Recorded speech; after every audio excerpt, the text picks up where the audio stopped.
Okay, this hangout's just a general time waster, I guess, but I'm interested in talking with folks that have had dealings with internet trolls and just sharing the experience. Hello, how are you, Scott? So yeah, just sharing notes on it. What sort of trolling has gone on? How's it impacted? Phone call. 1 second. Hello.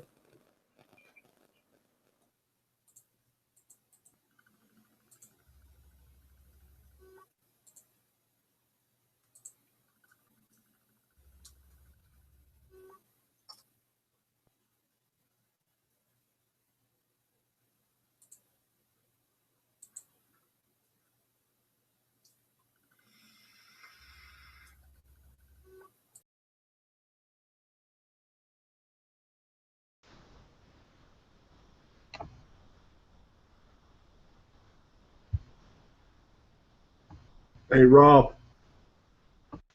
Hi, how are you, mate? It's funny that you just made the topic of this hangout. I was just ejected by Pigsty.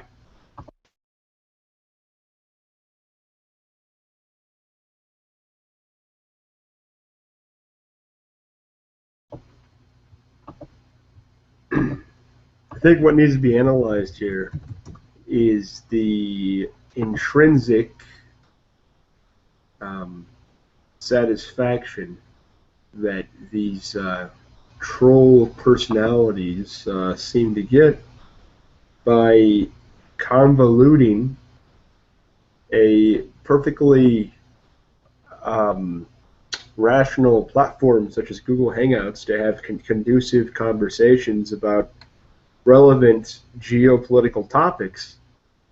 What motivates them to want to pollute this?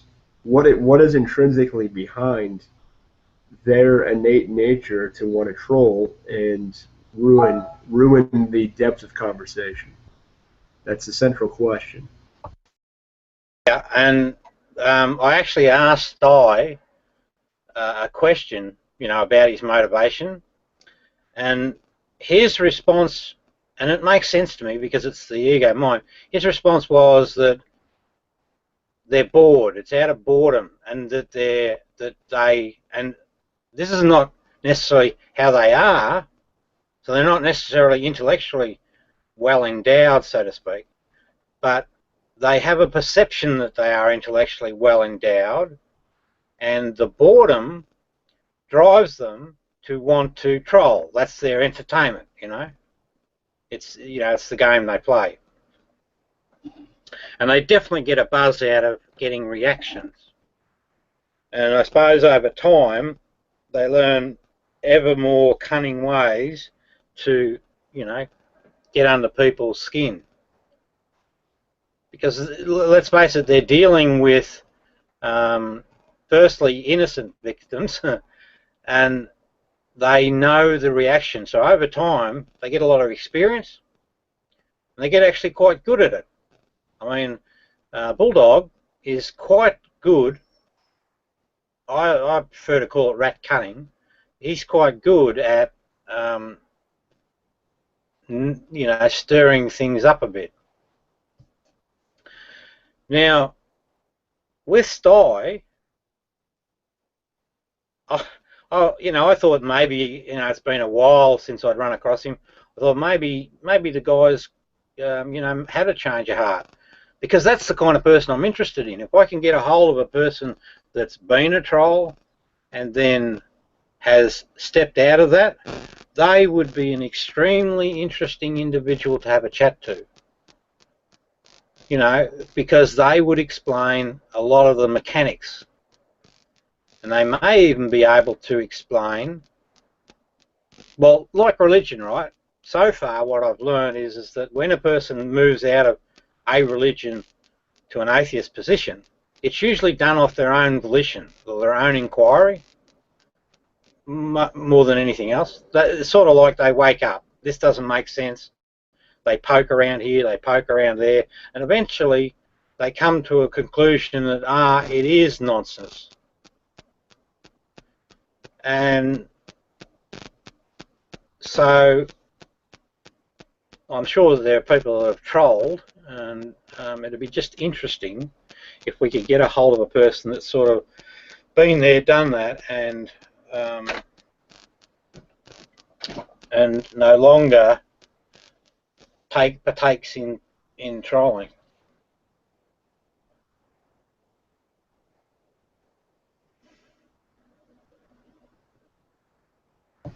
Well, I just sent out a link, a word, so to speak, because Stei's image popped up, and we'll see if they respond. I don't think they're going to respond, though, because Stei has some issues with me, I guess.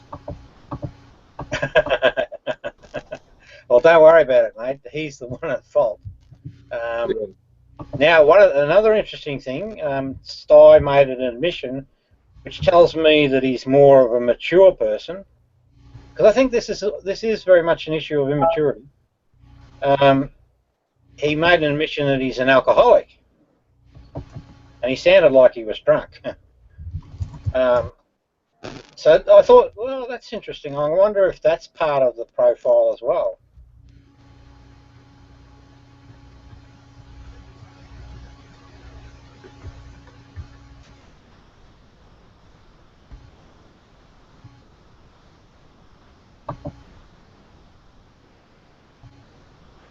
And probably happily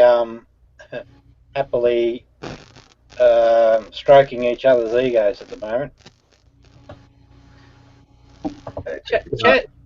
Hey, sorry. I was going to say, I don't doubt that at all. They have their ego mind. Their ego mind makes them rationalize everything they do as the right thing to do, and they view everybody else as being in the wrong, when in fact they don't even fully ascertain the impact of their trolling behavior. Yeah, that's an interesting comment. I don't know for 100% whether they know or they don't know, but one thing I've observed when I was arguing with Bulldog, now I had a very rational position, and I had all my evidence, and I was presenting that case, and it was clear, and I was addressing his concerns over Price, a guy called Price's position on the Jesus existing or not. So I had all bases covered. But when I was doing that, it was like there was blinkers on. There was only certain information getting through to the brain. I think that that's a real thing, that the brain has this, must seem to have this way of blocking out information.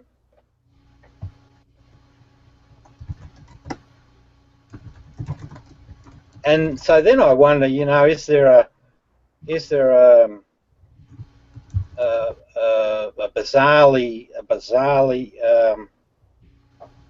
justified explanation for the behaviours? Because like Bulldog, he was appalling the way he was speaking, treating Tom, and we've spoken about that, I think.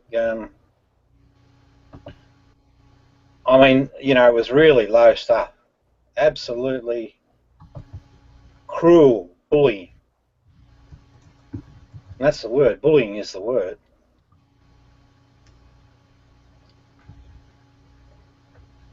Hey Rob, do you mind if I get Brother John over here and a couple of Christians as well, because they've experienced the same trolling problems in their hangouts? Yeah, sure, no problem. Open house. Open house. Okay, give me a sec. I'm gonna go. I have to go to their hangout and then tell them what's going on, and I'll be right back. Okay.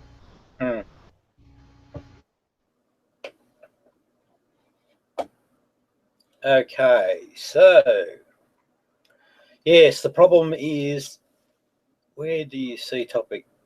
Thighs are drunk. Yeah, I don't know, Scaff.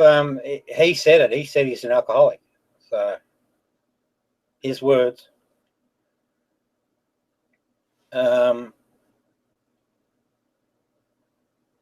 so this trolling problem on the internet is a real problem, because what you have is just these, it's almost like you could call them bloody teenage bullies, and they interrupt the conversation on the internet. The internet should be a great place to exchange ideas and, you know, have good debates and arguments. But these guys, their agenda is just ego driven, and what they're after is just winding folks up, seeing if they can upset them. So I'm just interested in if there's any people that have had an instance where they've been bullied on the internet or attacked by these trolls. Perhaps if you see this broadcast, just join my channel or whatever, and keep an eye out for Hangouts, and perhaps come by sometime and let's have a chat about it and share the experiences, and perhaps think about ways to deal with it. One way that's really effective to deal with these people is to just basically block them, and that's the simple solution.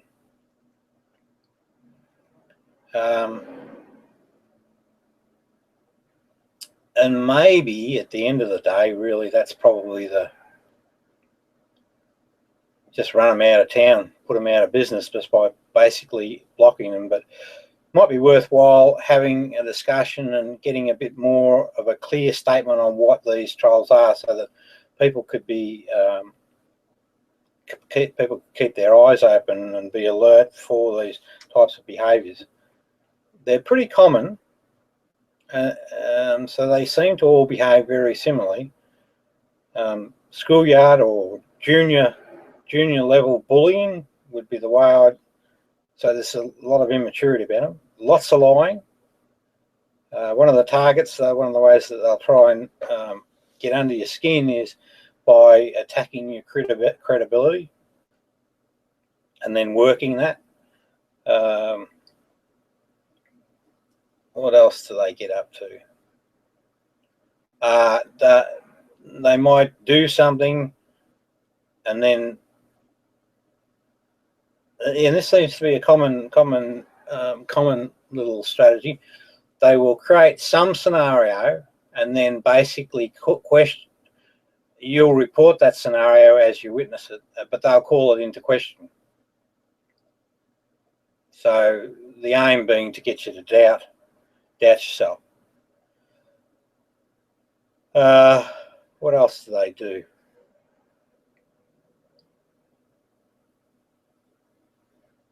Oh, I tell you, if it goes on a bit with people, they can actually be really quite nasty.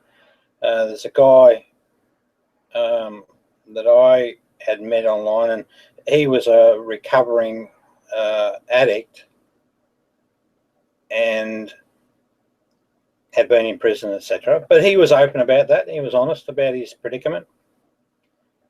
And this troll individual, this person that was trolling him, was directly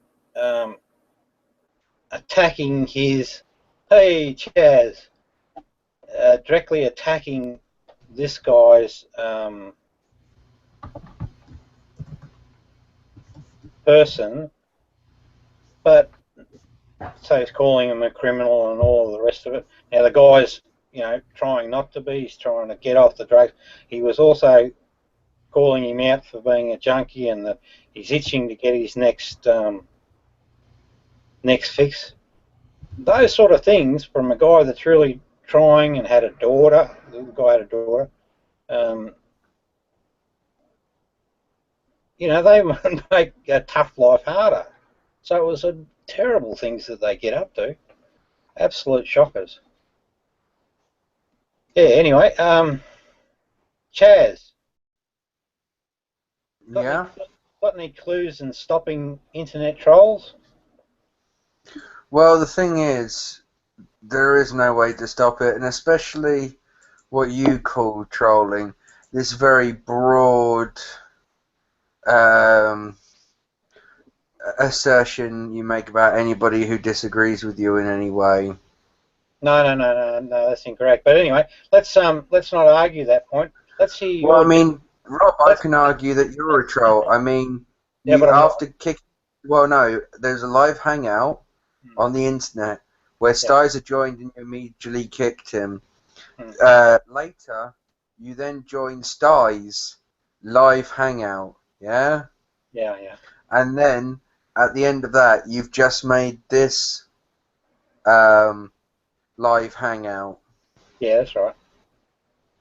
I could contend that you're a troll No. from that extrapolation of information. Can we start with your definition of a troll? Well, no, that's not what we're talking about. We're talking about your definition of a troll, Rob. Well, let's hear yours so we can see where there's a difference between yours and mine.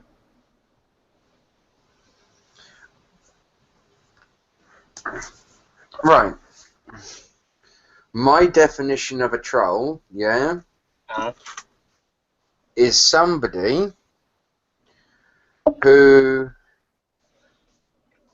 pretends to be something that they're not, yeah, in order to wind other people up and to just basically trick other people for non-malicious reasons, you know, just reasons of humour. Right, so I was in a... Let's just talk about the motivation. Your version of trolling, Rob, seems to be anybody who disagrees with you. You've called me a troll, you call everybody a troll. Well, no. Here's a question for you. Is Down a troll? I don't know. Is Bathtub Guy a troll? I don't know. Is Scaff a troll? Who? Scaff. No. No, Scaff's not a troll. Well, I've not seen any evidence. You've not seen any evidence. Have you seen evidence that I'm a troll? Yes, I have. And what evidence is that, Rob? Right. The grandfather story. How is that trolling, Rob? Right. So what you were doing there is that you were deliberately trying to wind me up by saying that I wasn't deliberately trying to wind you up at all, Rob. That's untrue. No, that's not untrue. You are asserting that I tried to wind you up, just as you like to assert that you didn't and could never be wrong on what you said that one time. Now, I'll repeat. We went through this before. What I gave you as an example, as an explanation, I said the way that I delivered the two wolf stories was, now I'm going to keep Bulldog out, but certainly not you at the moment, Chad. Well, no, hold on, Rob. How about you have some intellectual dishonesty? How about you don't be intellectually dishonest? How about you have some integrity? And if you're going to, you've been sat in this hangout talking about Bulldog, yeah, and stuff, and I heard you going to try and mention my name as well. How about instead of just bashing people behind their back and basically saying stuff about them without them having any ability to defend themselves, how about you allow people to be able to give their side of the story as well, not just, you know, go around spreading lies and gossip about people on your own on-air hangouts. No, you got it wrong there, Chaz. I don't lie. But if someone lies, you say you don't, but you can be misinformed. You could be taking something the wrong way. Or is this more of the Rob can never be wrong about anything? Rob can't be thinking that Yeah, I'm not going to sit here and listen to this. Hey, Chaz, you're on very thin ice, and I'm going to eject you myself from the hangout if you don't take turns in the discussion here. You have a point to make, you make it, but then let Rob talk. Stop talking over people. There is sense going on Stop here. talking over people. This is between me and Rob. Now, Chaz, he's got a point, so don't go on not so long-winded. Let's get down to the tin tacks. Now, let's start with you, right, and why I call you a troll. Now let me put my case forward. What I said to you was, whenever I read that two-wolf story, I always read it. There's not a time that I've not ever read it off the page. Never. Right? There is no way on earth that I ever said that my grandfather told me a story. That was a lie. And when I spotted that in you, I thought, you are a troll. Because you initiated that action, that untruth, and that you did that to try and wind me up, and you got a result. And no, Rob, that's not it at all. You see, that is your assertion of what it's about. You see, Rob, you told me that. Wait a minute, Chaz. Chaz, that is the honest truth of the situation, and the thing is, you know that. That's the thing. No, it isn't, Rob. Yes, right? The honest truth is that one time, perhaps by accident, yeah, perhaps by slip of the tongue, yeah, because it happens to everybody, you're not perfect, yeah, you accidentally said maybe my grandfather, yeah? No. Okay? It is no, possible. He never said that. Stop making assumptive questions. Stop making assumptive questions. You weren't even there, Down. You weren't even there when this happened. Questions and ask direct interrogatives, okay? Enough of your silly little games and how you want to twist words. No, I'm not playing any silly little games or twisting words, mate. You weren't even fucking there. You don't know the conversation. I am saying to Rob, it is possible that he said... Rob's already answered your question, and you keep repeating it over and over again. Move on. No, he hasn't answered the question. He says that he reads it. That still doesn't say that he could have misread it. It's not going to happen. So move on. Now, Chaz, what I said is the absolute truth. I know it because I do it every time I quote that thing. I'm looking for the bloody text. Yeah, Rob, you see, there's a difference between us. I'm not calling you a liar. There's no way, hang on, there's no way on this earth that I would have ever said it, and I know I didn't say it. Now, because... there is no way on this earth that you intentionally would say it, I think you mean. But there is a possibility that you could say it without meaning to. See, this tells me that you're a troll, because you're hanging on... How is that being a troll, Rob? Well, you see, you're hanging on to your story. You're not... I gave you some evidence. Sorry, I'm keeping my story consistent. That must make me, therefore, a liar. What? It's a key part of your premise, right? And I know it's a key part of my premise. Yes, it is. Now, I know that to be a fact. The premise is, Rob said to me that his grandfather said this. Yeah? Now, Now, stop. Let me finish, right? And then you have your turn. That's all. You see, Rob, now, the actual situation goes that you said to me at some stage...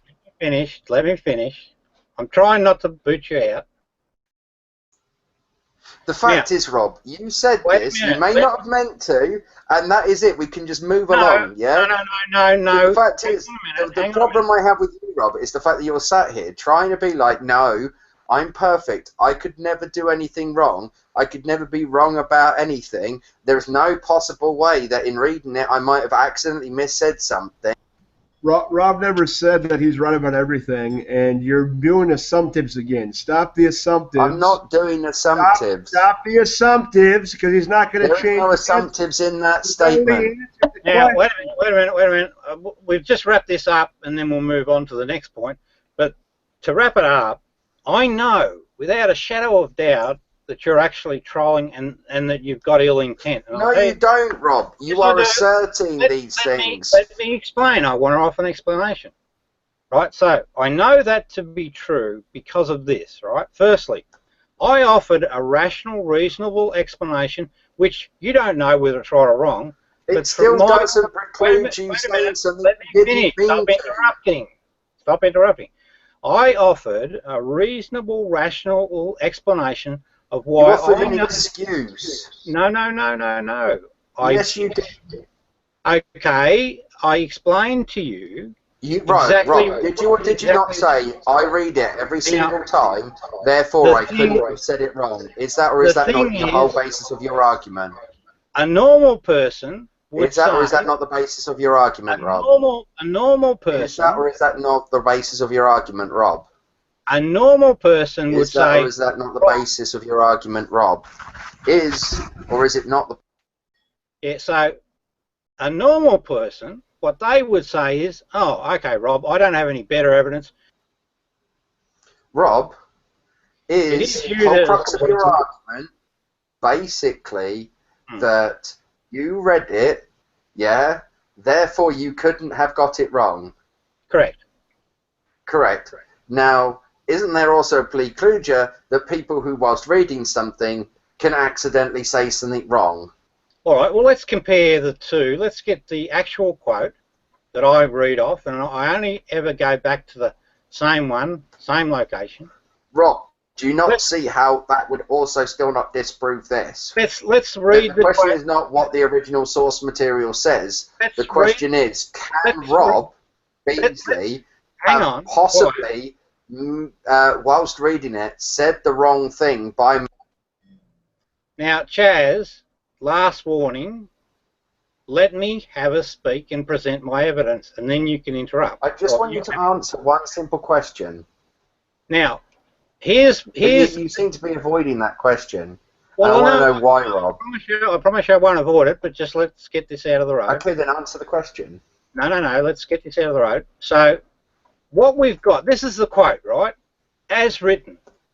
You're saying, your position is that I misread it, and the way I said it was my grandfather, right? That's your position. Let's look at the quote itself. An old Cherokee told his grandson, so I just can't see myself mistaking that and saying my grandfather. Anyway, let's read it. An old Cherokee told his grandson that there is a battle between two wolves inside us all. One is evil, it is anger, jealousy, greed, resentment, inferiority, lies, and ego. The other is good, it is joy, love, peace, hope, humility, kindness, empathy, and truth. The boy thought about it and asked, Grandfather, which wolf wins? The old man quietly replied, the one you feed. Your premise, or your position is, and you lied. Let's be clear about that. No, I didn't lie. You fucking did, mate. I'm telling you. No, I didn't. But your premise is that I've read that and somehow I've made a mistake and said my grandfather told me. That is ludicrous. Yeah. That is No, ludicrous. it isn't, Rob. It's ludicrous. It says an No, old... it isn't. The opening line says... Rob, can I ask you a question? Is the original source material in question? Huh? Exactly. So why are you bringing the original source material? The thing that's in question, Rob, is there any possibility, yeah? Right? No, what I explained... No, Rob, here's the question. Is there any possibility that you could have accidentally said it? What I explained to you is I never... The premise is in there. It mentions about grandfathers. You could have accidentally translated that's my grandfather when you were talking. You're not listening. Are you saying there's no possibility that that could ever happen? You're not listening. I said to you... Because that sounds like you're trying to say that Rob Beasley can never be wrong. Because whenever you get asked these things, Rob, it's always like, no, I can't be wrong. I said to you, right, I said to you very clearly, right, I go back and read from that source. Yes, I know you do. Time. That still doesn't mean that you couldn't have got it wrong. Look at it. An old Cherokee told his grandson. Yeah, an old Cherokee told his grandson. Grandfather's grandson. It's very, very easy. I've got to be reading that. I've got to be reading that and turn that into my grandfather told me. That's ludicrous. Which you did. No, I didn't. Now, well, then you were just flat out trying to lie to me and say that your grandfather told you it. Maybe I'm not lying to you. I'm not lying to you. Well, it's one of those two, Rob. How about that? How about you're a liar? I can do this. I can just accuse you of lying. Yes, but the evidence, because of the nature of the way that I deal with that particular saying, it backs my story more than it does yours. No, it doesn't. It doesn't back your story. It does, because no, if I'm reading it, it doesn't. If I'm reading it, the second or third word in is perfectly possible. It's a quite well documented hypothesis, quite well documented phenomena that people misspeak. Like I almost said hypothesis then when I meant to say phenomena. People do accidentally say things. Sometimes they don't even realise Yeah. what they've said. Now, So let's wrap this up. Let's wrap this one up. Clearly, to me, you can believe whatever you like.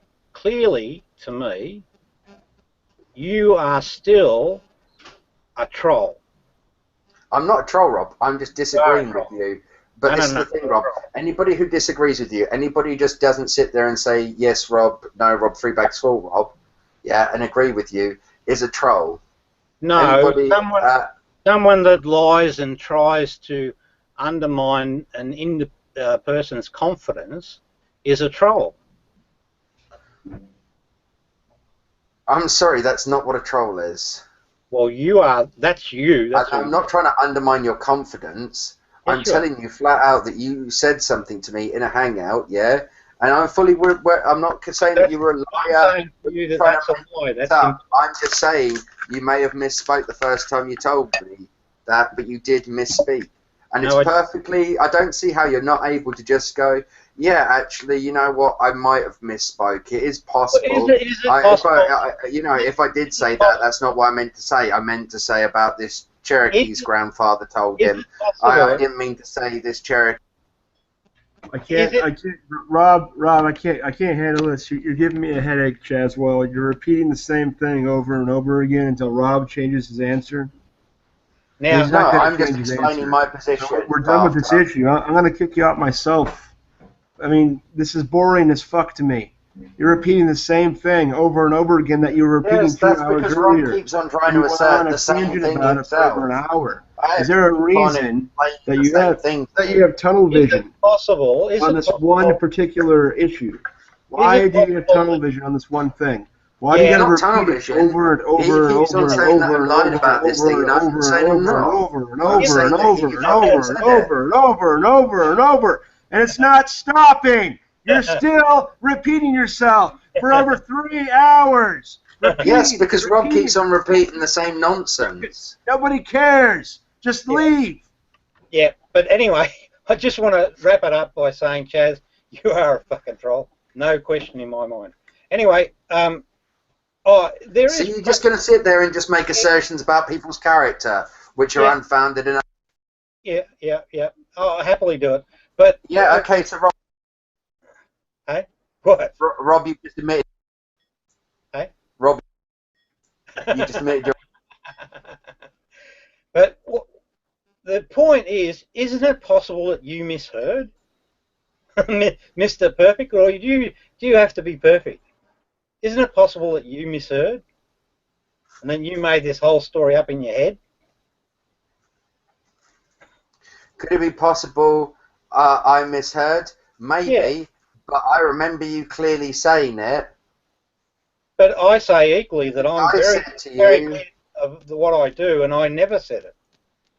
Because I said to you, oh yeah, 2 wolves. And you said, oh, you've heard this from me before then. That was that exact conversation. Yeah, but that's reasonable. You said to me... That's not about my grandfather. You and I were having quite a nice chat, yeah? And then you said to me that, you know, the story that your grandfather had told you about these 2 wolves, yeah? And stuff, and I said, oh yeah, the story of 2 wolves, yeah, after you sort of went through the spiel, and you said, reject him because I'm not going to hear this again. If we were in a courtroom right now, the judge would have had him thrown out of the courtroom. He's going over the story again and again, and he's not following directions. So get him out of here. Chaz, see you later. Next, no, that's all right. You can say, Chaz. Next topic. A judge wouldn't throw the case out, bathtub. And the fact that you keep muting people just goes to show what a twat you are. Yes, move on. Well, put Alicia in your fucking girlfriend. See that behaviour? It's not very nice. You know what, Chaz? Nobody can Neither is continually muting somebody, though, in a discussion, Rob Beasley, but you seem to be perfectly okay to let that happen. You're the troll, and so you feel better because you're rabid right now. You know, you're rabid for some McDonald's or something. I don't know what's going on, but you can't have any rational discourse because you want to talk about the same thing repeatedly. And it's become a No, I asked non-sequitur right now Rob because why that's he not thinks the I'm a topic. troll, and we have You a want to different bring up only agreement what you of a want to bring up, situation and that you don't want to happened. address any other topics. You don't want to address any other I'll issues. address any fucking unless topic they're you texted fucking like, on what mate. Rob Beasley may or may not have said over a year ago. He's already told you what he said, and you already got an answer. No, he's already told me what he thinks he said. You got it beyond a definitive answer, and yet you still ask again and again and again. I'm not asking anything. This is boring shit. This is a horrible failed troll. If you are going to troll, at least have some good material. This is not a troll. This is not me trolling. This is me having a disagreement with Beasley. Chaz, it is you trolling. No, mate, if I was trolling, it would be an entirely fucking different thing, Rob. I'm not trolling. You're saying that you didn't say X. I'm saying that you did, and you could have been mistaken, and you're saying there's no way that is the case. So Chaz, I can't do this. I'm getting a migraine right now. He's bringing this. Well, then why don't you fuck off then, bathtub? You won't let it go. You won't let it go. He wants to ruin the hangout to talk about this Two Wolf thing from over a year ago, and we can't do that. That's okay. We cannot do that, Rob. It's becoming a non sequitur, and it's interrupting the flow of the normal discussion. That's okay. Just hang in there a minute. I had a really good line of inquiry, and now I bloody lost it.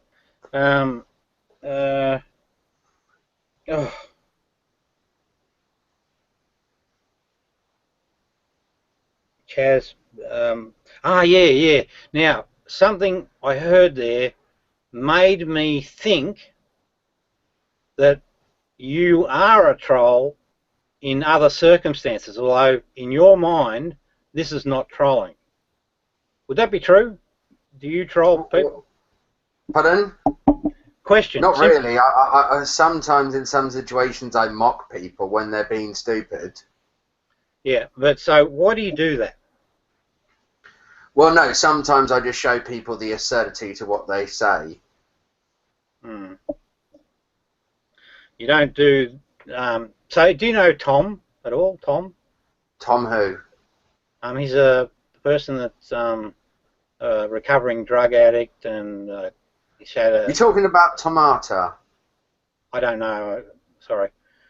Does he wear a tracksuit? Yeah, I guess he might. Seems a nice enough... Does he believe in a flat Earth?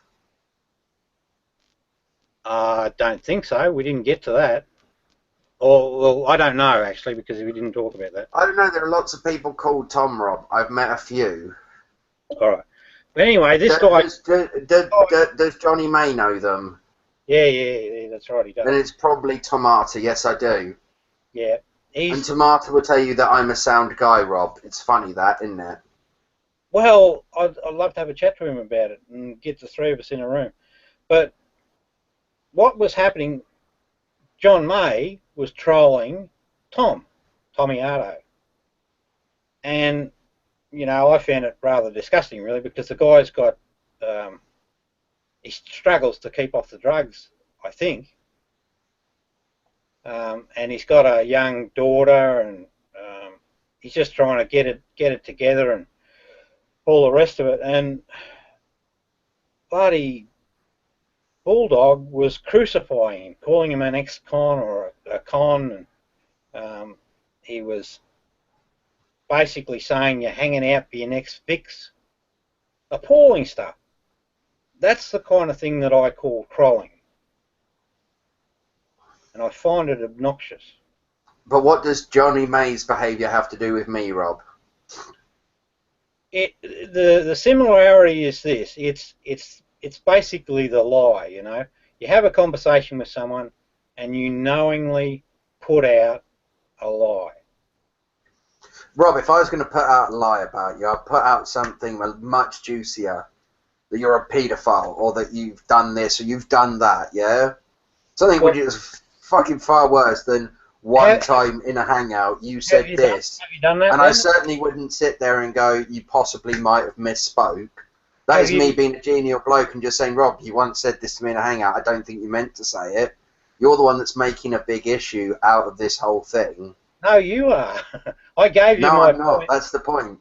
No, you are. No, sorry, you are. You're making. But no, it just shows your egotism in this whole thing, Rob. No, that's not true. That's not true. How does it not, Rob? I've made my statement. This is my position. It's Exactly, you've made your assertions.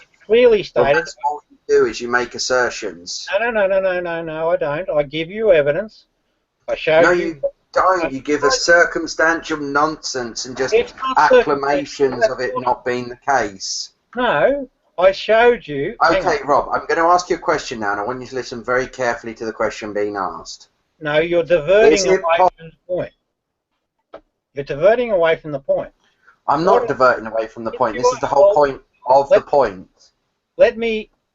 You'll see what I mean when I ask you this question. Rob, is it at all possible, that you could have misspoke? Hey, listen. Without even realising it. You could have said it. Time out. Hang on 1 second. I'm going to kick Bulldog out of the room. And the reason I'm doing... He hasn't even said anything and he's AFK. Yeah, Rob. Okay. It's okay. Rob, don't kick him out until we talk to him. Just hold on. If you kick out anybody, kick out Chaz. Chaz won't get off this topic. But Brother John can't get into the room because of Bulldog.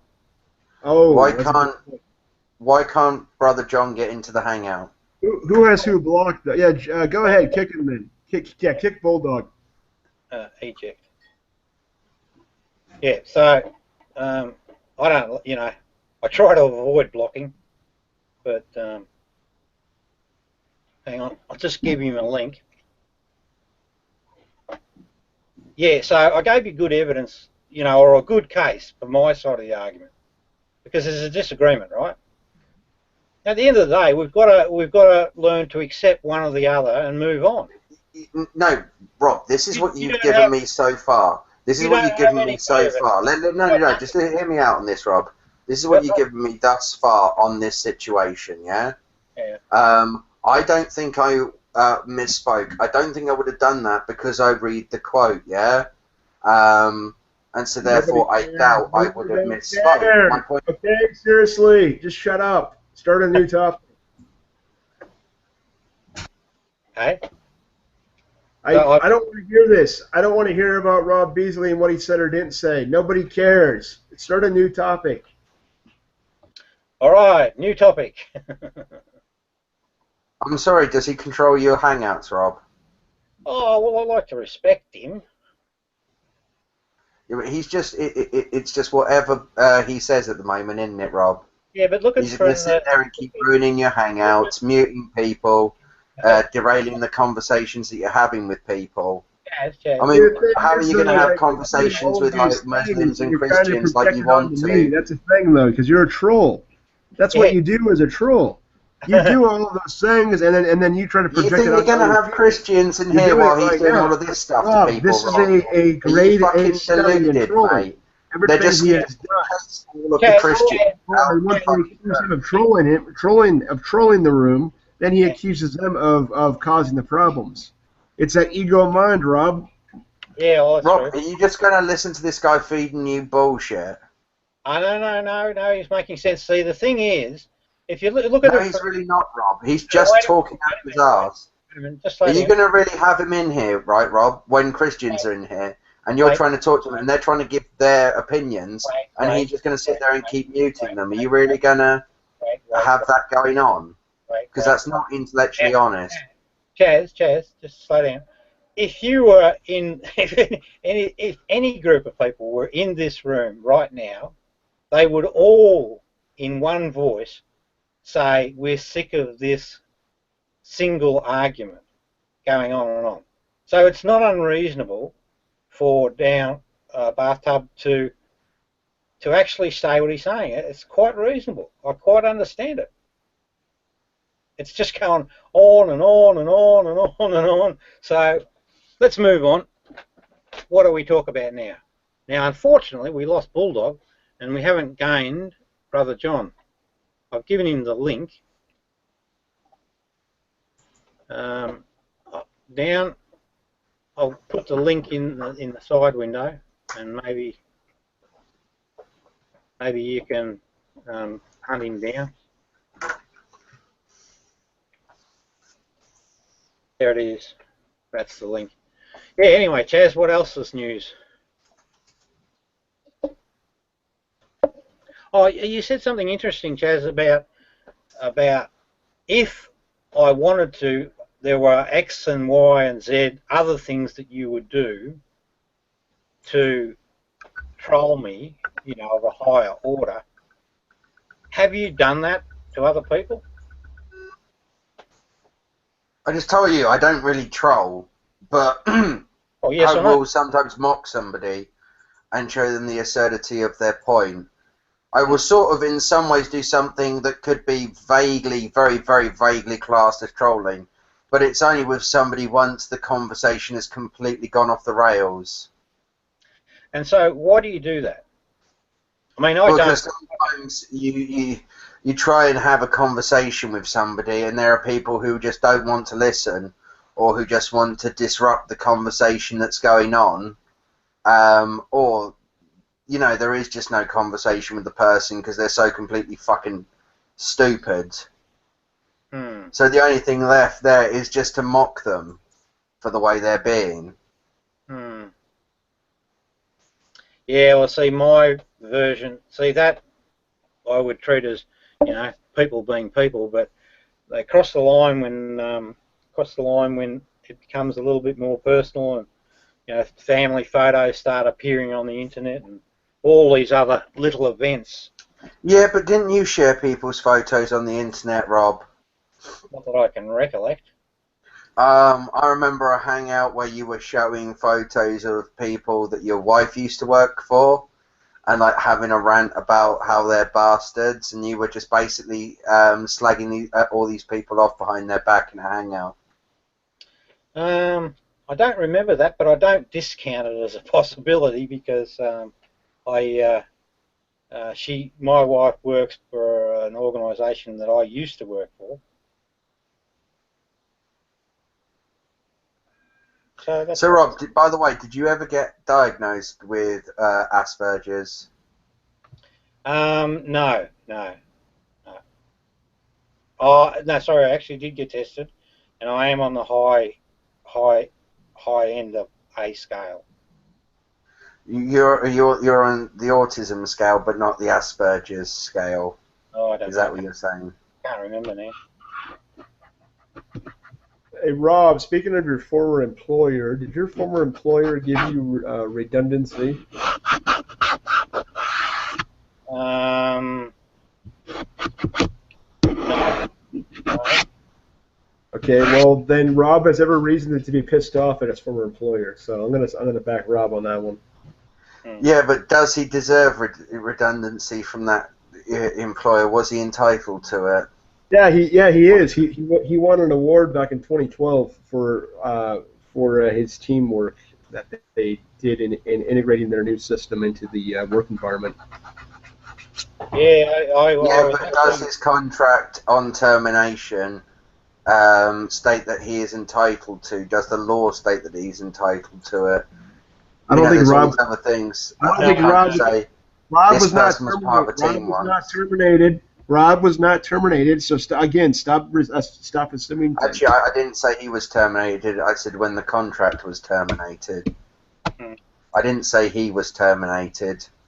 Yeah, that's not. I don't have an issue financially with them. Financially, I was quite well taken care of. The issue was to do with I was running a project and I was doing it all off my own bat, and they just weren't happy with the. And I was on target and on budget, but the head chiefs of the business were feeling a bit anxious about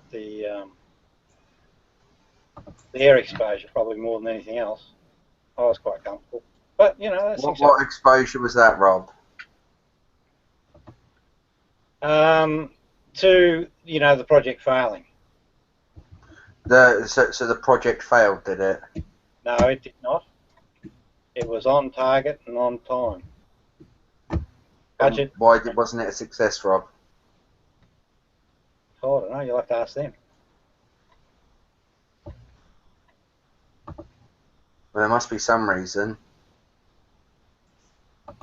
And so then how did that lead to you no longer working with the company?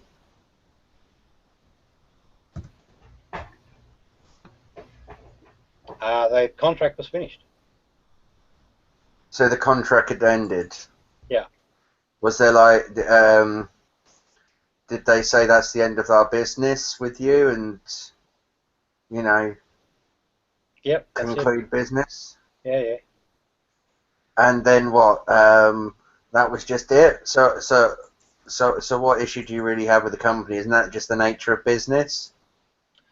Well, I You were was. brought in to do a job. The job was no longer required. Therefore, your contract with them ended. Ta-ta for now. No. I actually. Excuse me. I was performing. I mean, I don't hang on to issues. It's all sort of gone now. But at the time, I was performing. I was doing probably the work of 4 or 5 people. I was doing it extremely well, and I was doing it ahead of, just on time and on budget, and recovering from the previous project manager's effort. So I felt that they let me down at the time. But, I move on. That's life.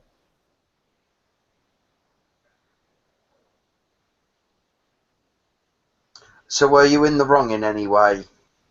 No. Absolutely not. It was somebody else's fault. No. They made a decision because they were feeling uncomfortable that the project wasn't going to come in on time. That's just, what, business So leaders. they didn't have confidence that you actually would have been able to finish in time, even though that you were on target and under budget. Correct. But they didn't have the confidence in you in running the project that you had in you running the project. Oh, I guess so.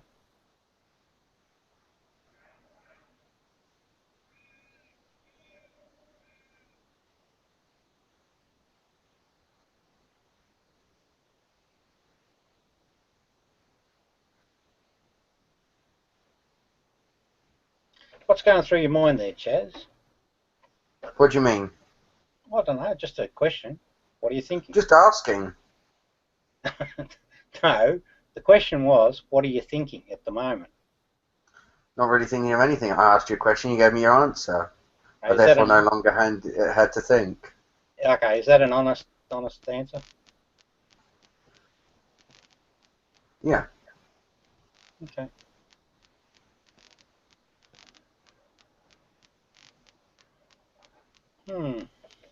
So, what do you want to talk about now?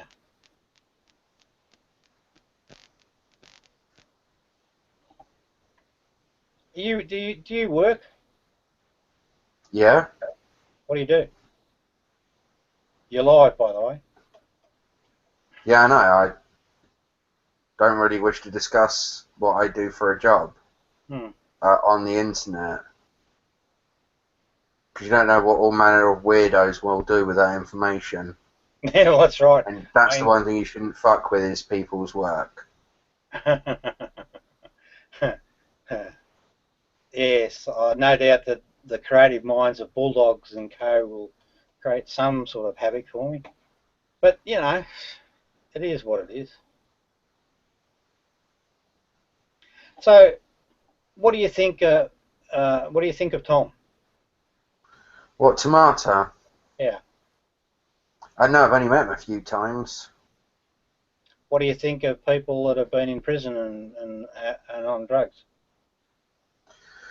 Well, I'm of the opinion that drugs are a medical issue, not a legal issue. And, if they went to prison for drugs, then, I stand against that politically. But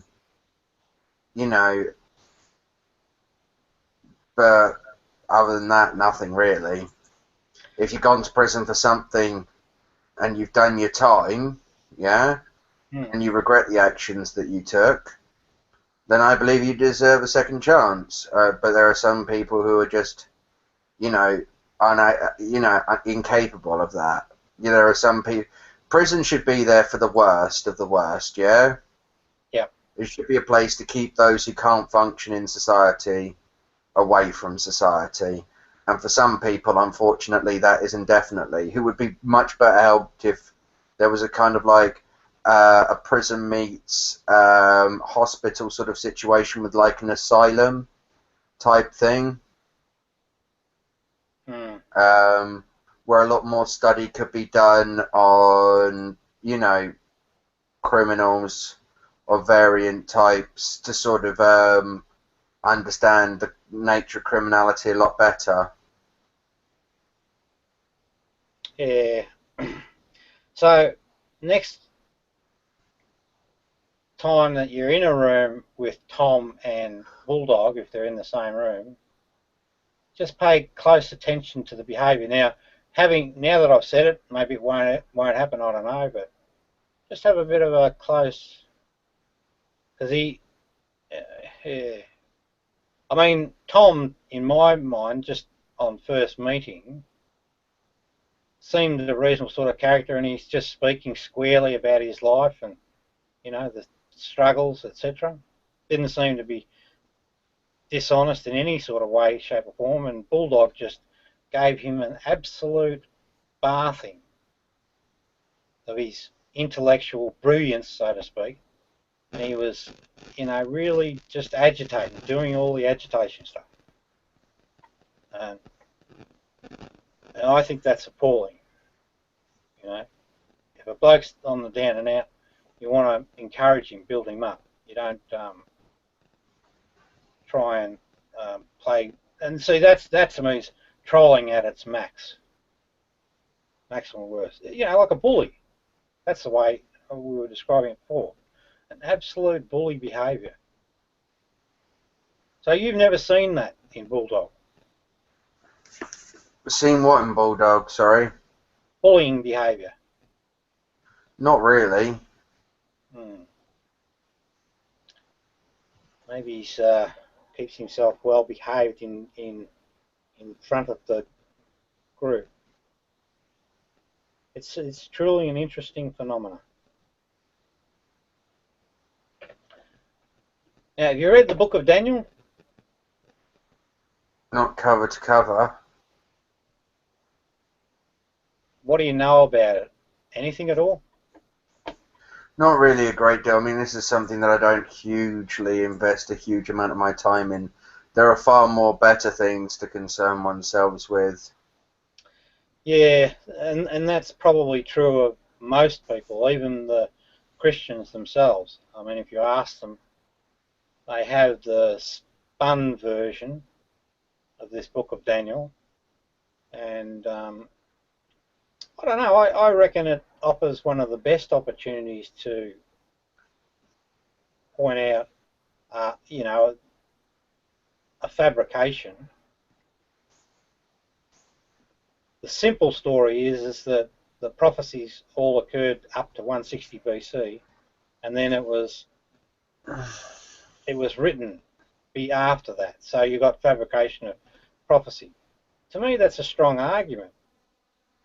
It's a good argument. You can make it to as many Christians. Me not being a Christian, it's quite meaningless to me. There are so many other things you can argue with Christians on.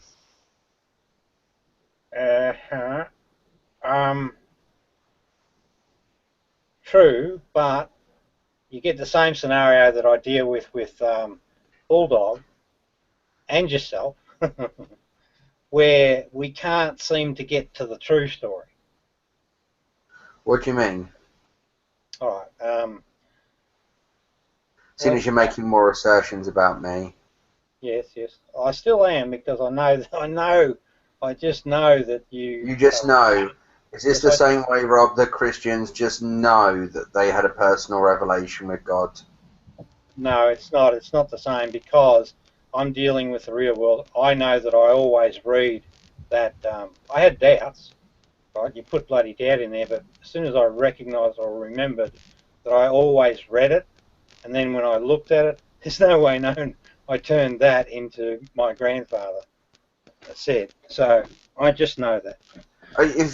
Yeah, but here's the thing, Rob. You could have done it without even realising it. No, no, not at all. And here's the thing. It's perfectly documented phenomena that people can do this. No. The fact that you can't just say, you know what, maybe I did. I don't think I did, but it is possible. Just goes to show the whole problem, Rob. But no, that's not true, because if you actually look at the No, first... that is true, Rob. But let's just move on because we're just going to go in the same circles. No, we won't. Yeah. We will, because we've reached an impasse. It's the premise. It's the critical thing. You won't be willing to concede that you could have possibly been wrong, even if you don't think that you were, right? And No, so let's just end it there. No, but because it's not just. It's just. Well, Rob, you either accept that it's possible you could be wrong, or you don't accept it. Either way, as I said, we've reached an impasse. Let's move on. Yeah. But I'm not wrong. Anyway, see, there you go again. You just can't help but have the last word, can you? Well, you're also speaking. It's a two-way street, and you're the one that started the lie. Now, see, and there you go again. See, I said let's move on, and you don't seem to be able to move on. I think this is really interesting behaviour. No, it's all right. Well, it's called justice, right? And integrity and honesty, and it's the foundation of the issue that you and I have. I mean, if we could get an honest answer out of you on it, we could move on. You do get honest answers, though, Rob. That's the problem. That's not true, because there are other behaviours that you exhibit. That like what, Rob? Oh, they're just subtle things that I pick up on. Oh, there's subtle things that you've picked up on, but you can't mention. I can't think of them at the moment. That's just like when my wife says, "Oh, you do that all the time," and I say, "Name one," and she can't name one. Exactly. She's just like, all of the time. Yeah. But anyway, what are we going to talk about now? I mean, I could talk about the book of Daniel, why I think it's a religion killer, academically, right? But you... Can I ask you one question, Rob? Yeah. Do you still believe Cyrus the Great is the Gnostic Jesus? Bad choice of words. I've never said that. Yes, you have. You said those very same things before, and I have other people who witness them.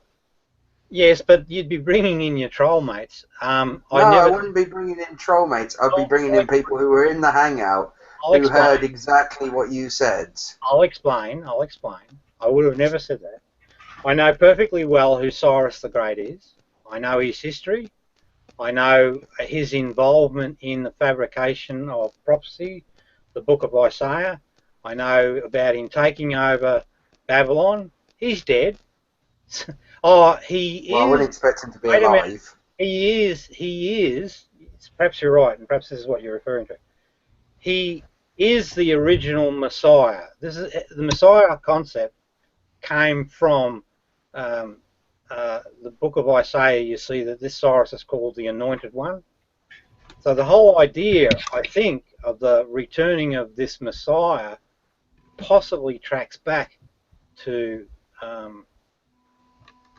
the Jewish folks, because he was their father, their great leader.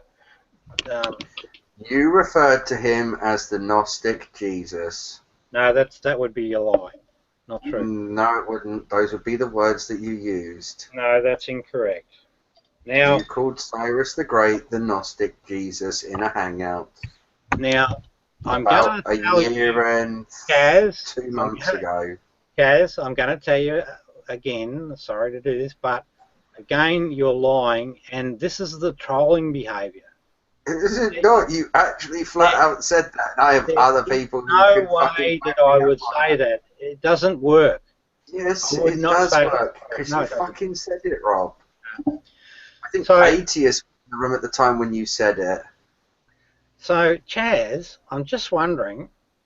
So, you know what? I'm going to put a post up on G+ and try and find anybody, who was there in that hangout or who has heard you say this to corroborate this, Rob. When I can find other people who agree with me that you said this, are you going to admit that perhaps you got it wrong, or are you just going to sit there and go, they're all lying, they're all your troll mates? Because you'd just be proving more and more my point about you having an ego mind. Nice. Now that's definite trolling behaviour there. You picked up on the ego mind stuff. Now, I know now without... How is that trolling, Rob? It's That's okay. just making a statement. I think when you talk about a lot of this stuff, you're just projecting. I know now without a shadow of doubt. I know now without a shadow of a doubt that you're a projecting fucking egotist. An intellectually dishonest, morose, lying motherfucker. You are a troll. No, not true. Not true at all. Now Chaz... Rob, Yeah, you're doing me a great injustice. What's that? You're calling me a liar, and that does me a great injustice, and I think you should apologise. No, you are a fucking liar. No, you've done me an injustice there. See, Rob, there is this story of these two wolves inside everybody. Now that is me trolling you. Do you see the difference? What did you do? Probably not, but... Now, Chaz, I'm going to have to... Well, I don't know what to do with you at the minute. Chaz, I haven't, I'm 100% sure now that you trolled way back then and you're actually still a troll. So, no, not a troll, Rob. Yes, you are. Just a person. No, you're not. You're actually a very nasty piece of work, by the look How of it. am I a nasty piece of work, Rob? Well, you getting a buzz out of winding people up. I don't get a buzz out of winding people up. I'm just calling you out on your bullshit. You're getting wound up. No, that's not true. No, the fact is, you said the Gnostic Jesus. That is what you said. You said Cyrus the Great was the Gnostic Jesus. I'm not the only person you've said that to. That's bullshit. It's not bullshit. You guys are going to make that an item of thing, but Cyrus the Great is locked into his own time frame. His time ends at 538. He is potentially the Messiah. That's all true. Jesus is someone that's totally different. There's no such thing as a Gnostic Jesus. Doesn't exist. You said it. You said Cyrus the Great was the Gnostic Jesus many, many years ago. Well, when you were out trying to tout your book. What is this thing called, Goat? Yeah, so I got to say, what do I say? My goodness. You're a terrible, terrible human being, my friend. See, this just goes to show the horribleness of your character, Rob. You will sit there and try and say all of these nasty things about other people, try and denigrate and defame other people, yet also try and act pious and supercilious at the same time. No. No, you really do, Rob. Rob, I find it funny how you're always little Mr. Innocent Rob, and it's always everybody else's fault. I call people out based on evidence. No, you don't, though, Rob. You did say the Gnostic Jesus. Oh, I didn't. You did. I'm not the only one who heard it. I'm going to prove you on this point. So you're going to. And when I do, you're going to apologise and say I may have said it in the heat of the moment and didn't mean to. Maybe I meant to say something else and got it wrong. Is Bulldog? Or are you just going to double down on your lies? Is Bulldog going? Why are you bringing up Bulldog? Am I Bulldog? Is he one of your witnesses? Is he? No, he's not one of my witnesses. Well, who are you? Because I don't think he was in the hangout. Well, go get him, bring him in. Let's sort of get this sorted. Will do. You lying son of a bitch. I'm not lying though, Rob. I will find somebody who can back me up on this. Rob, we cannot get Bulldog in here because you kicked him out. You'd have to make a new hangout for that. Oh, what? Once you kick him, like I'm not blocking or anything. Yeah, but once he's kicked, he can't come back. Yeah. Oh, no, no big loss. I mean, he's a waste of space. So, in your world, Chaz, Bulldog's a really upstanding, fine human being, and I've got it wrong.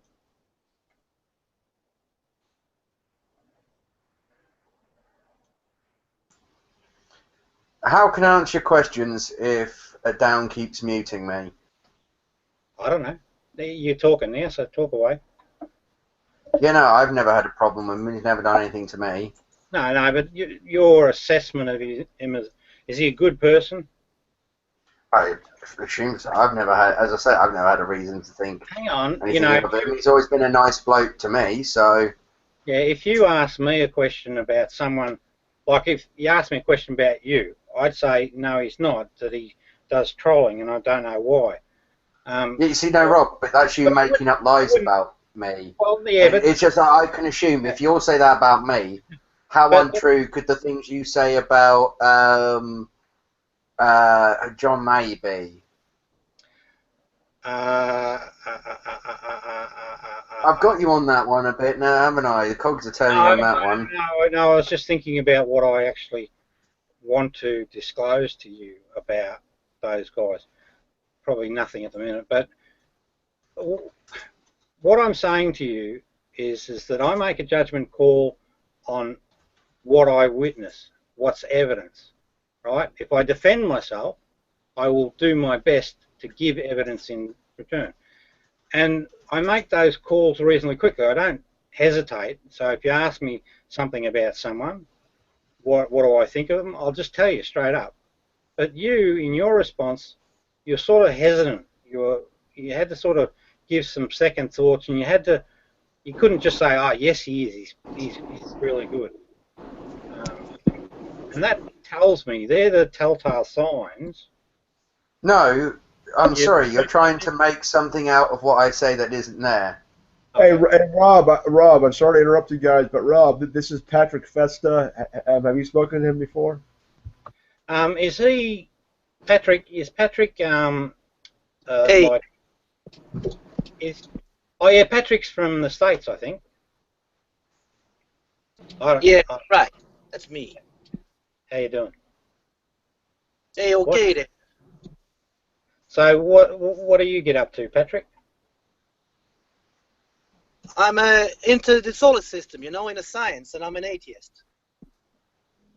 Good for you, mate. Do you think religion should exist? Yeah, everyone who's religious should be killed, you know? You idiot. No. The problem's not the people, although they behave like problem people. The problem is the religion itself, the beliefs doctrine. So if you could somehow convince or get rid of that belief situation, then I think largely the problems are solved. Okay, yeah. You know, there's probably Christians you don't know they're Christians and you associate with them and you think he's not a bad person, so you don't want to really go. Killing is not the answer.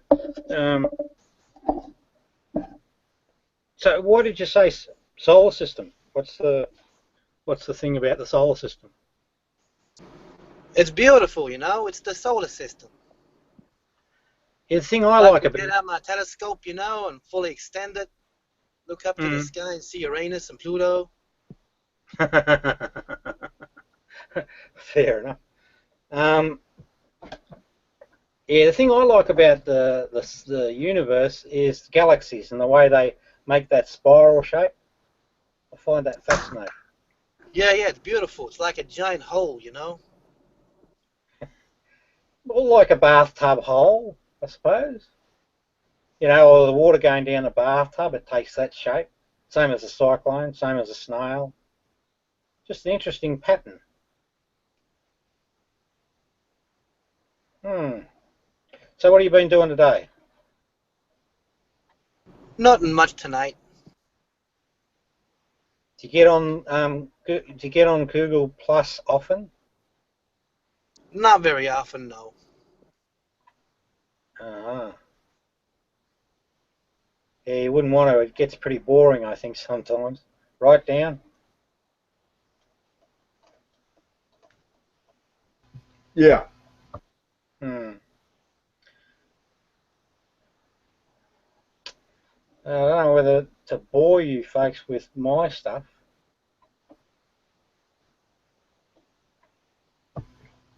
Yeah. Well, Pat, you're not boring us at all. I mean, Patrick's a science enthusiast, and he's definitely for the cause.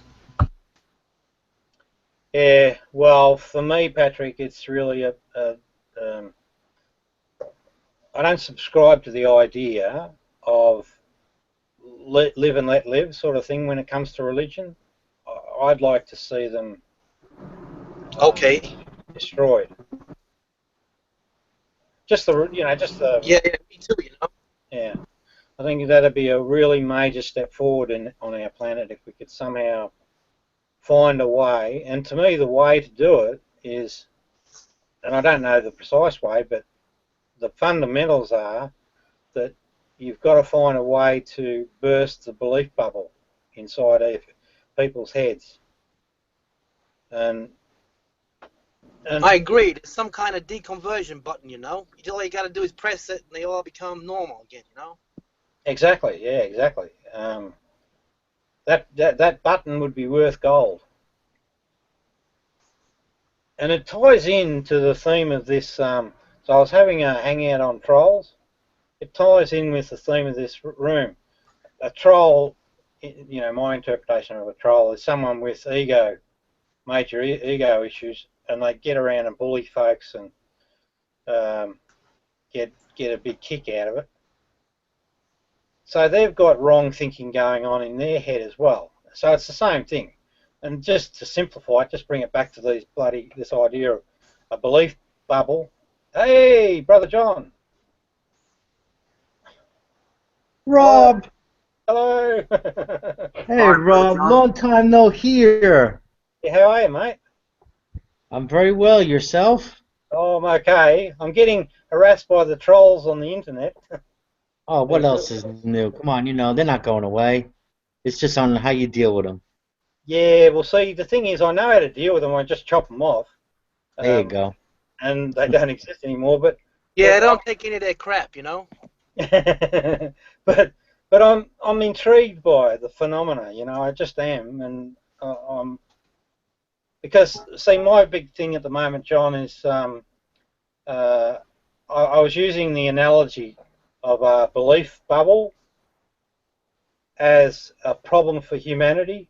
So people have these ideas in their head that can't be matched to reality, Uh-huh. and that's one of the big problems in our world.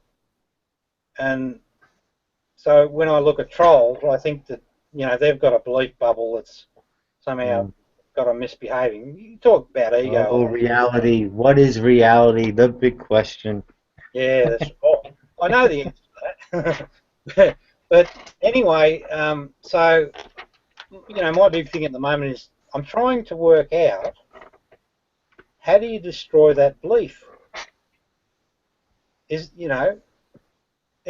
suppose that in essence it's the enlightenment journey, where you get rid of ego and then you come out the other side and you're just living in reality without any. It's not your choice to make. It's individual's choice to make, and I guess the more knowledge they have about something, perhaps, will bring about awareness, and then they can make a more educated choice, a more aware choice. But it's not any of our choice to make that for someone else. Yeah, I hear what you're saying. However, that's like the slow boat to China. I think that the world's in a stage, if you like, where it could really do with some, getting rid of religion. It's used for wars. all that through history. But I take your point. What you're saying is it's really up to the individual, and you're probably right too, because the Enlightenment journey is really about, you take the walk yourself, you learn as you go, you know yourself, and if you've got it all right at the end of the day, then you walk out the other side without the belief baggage. It's gone. Mm-hmm. But yeah, I agree with you there.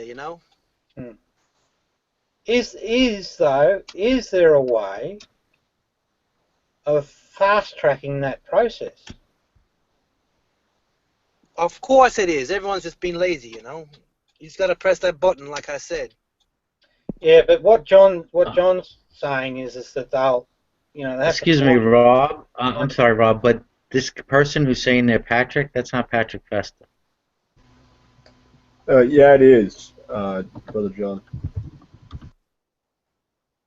Who is it? No, no, that's not the real Patrick. Oh, okay. Oh, I don't mind. They can stay around. He's not misbehaving, so just another human being, Now, yeah. So voluntary would be ideal, right, John? Mm-hmm. Yes. Now, I kind of know some things about religion that make me very confident. Doesn't mean that I win an argument with anyone, but for me personally, I'm very, very confident that it's, well, I use the term cult of personality. They're designed by empire, for empire. Same with Islam. So to me, so in other words, they're false. I'm not sure where you sat with that, John. Whether you By the way, the guy that's Brother John isn't the real Brother John. I just got to let you know that. I actually know Brother John, and this is the real Brother John. No, it's not. It is. But I'd bring it to your attention. That's all. Yeah. All right. Well, behave yourself, or now. So, John, Brother John. Yeah. So did you believe in God? I don't remember. I was a Christian for about 30 years. If you had to put a label on where I stand, I'm kind of pantheist. What's that mean? It's someone who fluctuates between deism and pantheism. Yeah. So a deist, yeah. He so believes many walks exist. I believe there is a source or a consciousness, or this is the word God. I don't like using it because it has a lot of Abrahamic baggage attached to it. Yeah, it's sort of like saying Jesus, and as soon as you mention, like for me, I think Jesus was a real person. As soon as I say that, all of a sudden, everyone's wanting me to talk about miracles or, things that I don't think ever happened.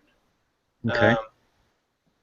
And so, well, this Jesus, the way he described the God thing, he said it's not in the sky, which is a really clever thing when you think about it, because it's sky gods that they've used in these cults of personality through time.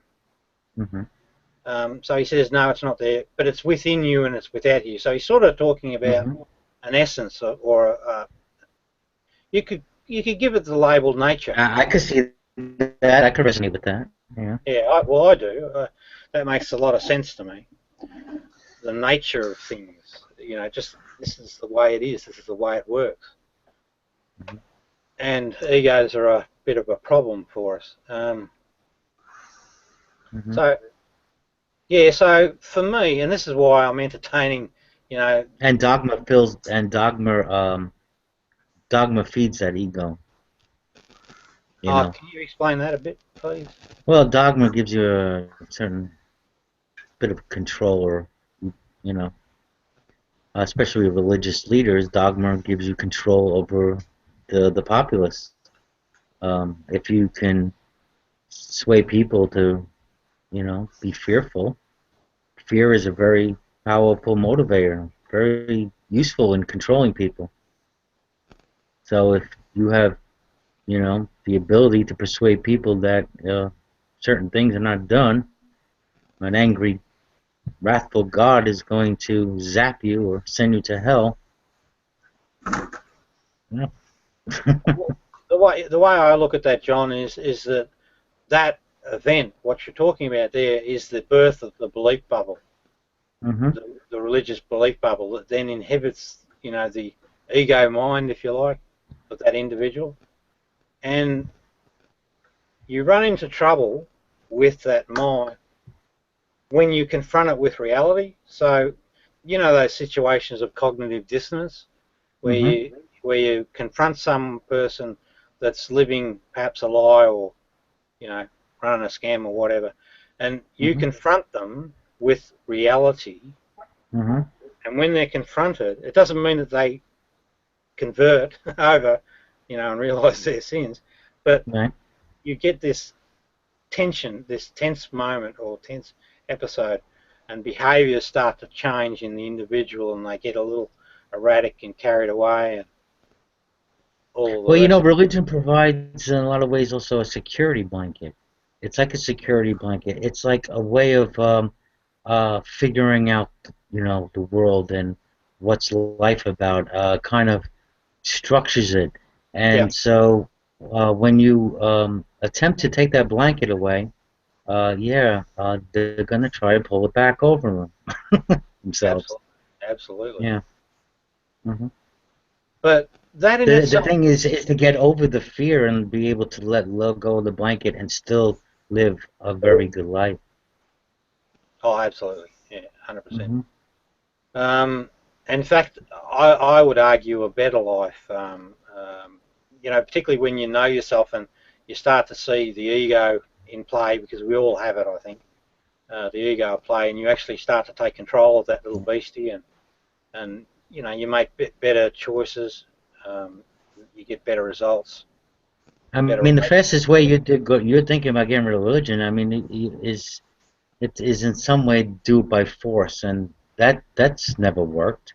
That kind of goes against your very, you know, your very nature of wanting to be free, you know, free to make my own choices. Once you start taking that away from another individual, then you kind of defeat, you know, I see it defeats your purpose. Yeah, I agree wholeheartedly. Now, of course, if one's belief does hinge on, you know, my own right to live free, then yeah, we have a problem. But I mean, if for the most part people believe what they want to believe, and you know, they're really not bothering anybody. They're not infringing these beliefs on someone. They're not forcing into public policy. If that's, you know, their way, their path, then so be it. You know, we gotta respect it as long as the boundaries are both sides are respected. You know. Yeah. But the boundaries are not respected though. They've created Not all the time, no. You're right. They've created wars. They've created famine. Sure. They have killed people for being witches, for practicing science, for trying to. Sure. Go ahead. Yeah. No. I hear you. Yeah. And you know, when you look at take Islam for example, if you look at its history, it's been at war since inception. And I'm very confident that Islam is very much a political organisation more than it is any religion. So I honestly think that the world would be a better place without religion. Now, what I mean by that, I guess, is belief in a sky god type religion. I think things would be a lot better. I mean, you should see, or you may have experienced it yourself, but if you go online in Facebook and have a look, there's a lot of Muslims there at the moment, and they're doing a heck of a lot of work, and I mean a lot, in trying to persuade Christians that they've got the wrong faith. And they're just pushing like you wouldn't believe.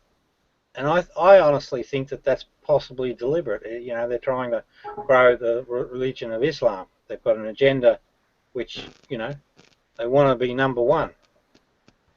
Now, me personally, I don't know that I want to, you know, I want to live under Islamic rule at all, ever. Nor would I. No.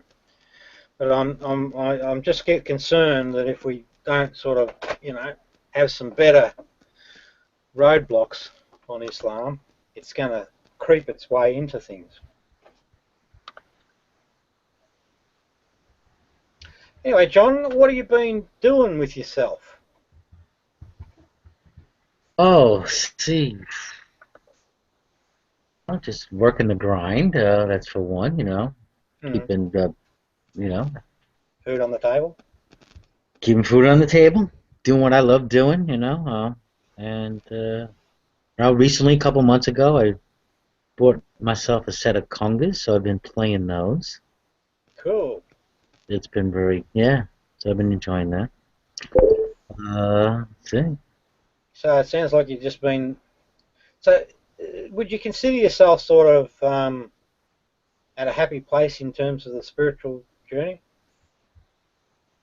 I would say so. Yeah, good on you. I got that sense, you know, that you sort of live. So, do you? Hey, life is no absence of trials, that's for sure. But it's how you deal with it, how you react to it. Yeah. Do you find yourself living in the moment more and more? No. I don't think about it, and perhaps when I don't think about it, I am. Very good. Good to hear, mate. Good to hear. Yeah. Very, very good. Is there an issue with Chaz? Hey, Chaz. Hey. He's awfully quiet. Hey, John. He's awfully quiet. Oh. You know. Well, you were talking to John. It would be rude to interrupt. Brojo, would you describe me as a nasty piece of work? You could be a bit abrasive at times, but abrasive, yeah, but I'm not a nasty piece of work. Nah, not a nasty piece of work. I do. I do call him out for being a nasty piece of work. He's been telling fibbies, and these go back when I was last on. Yeah, but they're not fibbies, though, John. No, they are. They're not. They're not. Hang on, John. We're not going to go. Have you ever heard Beasley say that Cyrus the Great was the Gnostic Jesus? No, I don't believe so. No. You might not have been in that hangout then. I will find people who were. I was saying to him I would never say that, that he's being a bit malicious. See, I know... It's not malicious at all. You said that, Rob. Oh, it is. I'm not being malicious. I'm not hating on you in any way. I'm just saying that you said that. And so, John, this brings us to the topic of today. This is troll. So I'm actually classifying Chaz as a troll. Now, you see, I'm being confrontational to him, and it's getting me nowhere. Yeah. Yeah. So, and this is me. This is why I'm entertaining. I mean, if I wanted to, I'd just kick Chaz out, but I've got no desire to do that. This is me trying to work this situation out. You know, of this ego mind. Yeah. I mean, I don't know, Chaz. Why can we just take it at his word that he never said that? Because I mean, it's been a while since I talked to Rob, but I remember in the past he's never equated Cyrus to be Gnostic Jesus. He said that in a hangout I was in and other people were in there. I'm just saying that he said that and he denies that he said it. Yeah, okay. Because it's illogical. If you look at my research, there's no way known I'd do that. When did Cyrus live? Cyrus lived 538 BC. Okay, so there you go.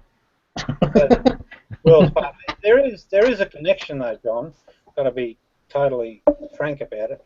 The connection to Jesus, it's not to Jesus per se, but I'm pretty sure that Cyrus the Great because he's called the Anointed One in the book of Isaiah, that he was the original Messiah. They were thinking that the father, because he was regarded as the father of all the Jews and the world at one point. But that's as close as it gets. And the other thing is, I don't tend to call Jesus a Gnostic because I don't like that term, because it's confusing. I prefer to just think of him as the righteous teacher of the Essene Jews. That's the way I think of the whole thing. So, for me to make that sort of, and I take the subject seriously. For me to make that sort of crude and stupid connection just wouldn't happen in my mind. Wouldn't happen. But anyway, you said it as again. You may have misspoke. You may have said it in the heat of the moment, in the heat of discussion. You could have said something you didn't quite mean to say. Hey, Chaz, how many times are you going to say the same thing? Because we're on hour 4 now of you saying the same thing over and over again.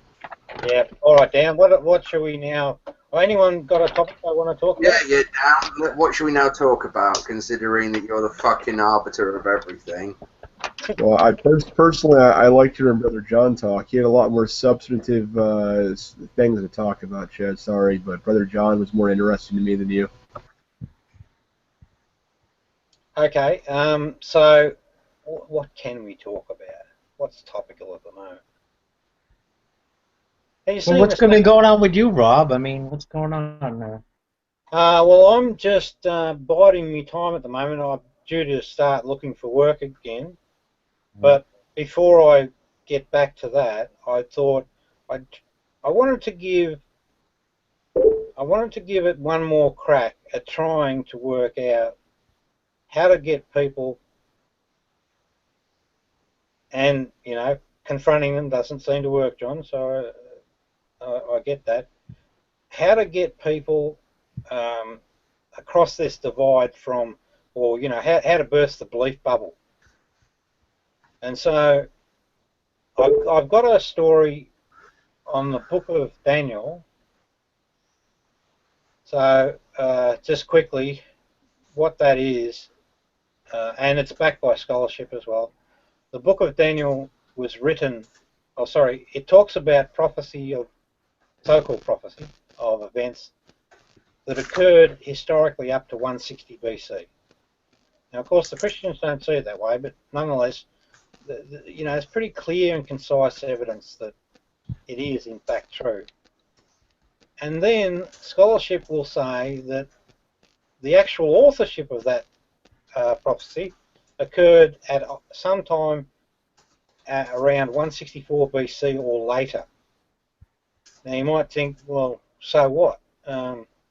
Well, it's a big deal, and it's a big deal because it means that if that's true, then the book of Daniel is a fabrication of prophecy. So it's falsified prophecy. They were recording events that had occurred in history, and they were writing them up, and then they said that a guy called Daniel, who lived back in the days of Cyrus the Great, actually created the stories, or that he actually foresaw them. He had all these visions. But it gets more interesting. So you've got falsification of prophecy and scholarship that backs that story. But it gets a little more interesting when you realise that this angel called Gabriel and this angel called Michael, the first time they're ever mentioned is actually in this same book. So if the prophecies are forged, and I mean, to people that don't believe in God, don't believe in angels or devils, this explains that how this particular part of the book was manufactured. And, in a way that we can make sense of it, right? We could see people conning the story, telling a telling a fib, making up stories about angels. But now that we see that Angel Gabriel is given birth in this particular book, and it's a fabrication, then it must follow that Angel Gabriel is a fabrication. Now what that does is, for Islam, it actually destroys Islam, because Islam's foundation is that Muhammad was in a cave and Angel Gabriel came and visited him. Well, no, couldn't have happened, because it was a made-up story from back in the book of Daniel. And Christianity has problems now because it also, after that time, uses the story that Angel Gabriel visited. No, not possible, because it was a fabricated story. So I thought, you know, one of the main reasons I'm sort of back here is really to try and see how that story plays out, and if I can have some debates and arguments with people about that particular subject matter, because I see it as one of the. Would you be interested in doing a moderated debate with somebody? Is that what you're looking to do? Oh yeah, absolutely, absolutely. Anyone, anytime, anyhow, any place. Very much so. But now this is where it's interesting, because there's the material, right? So we enter the debate. I know that the person that I'll be debating, I know ahead of time that they will be lost to prove their point, because they won't have any evidence other than the book itself. And I've got all of the mappings, you know, to the historical events, so that give proof to the 160 BC thing. So the interesting thing is, in the debate, if I'm confrontationalist, right, cognitive dissonance will occur and it'll get into a bit of a row. So I need to actually go in and be calm and measured and just quietly go into the debate and try that as a different tack to see what impact it has on the Christian or the believing person. So I'm all the time looking for, you know, is there a way to get through? Hey John, have you ever come across a situation where someone has information in front of them, right, written down or whatever, it goes against their grain or their beliefs? Sure. And even though it's there, it's as if they didn't see it at all. And I mean, it almost seems unconscious dismissal of information. Oh yeah. Yeah, that's an interesting phenomenon. I've seen that a bit.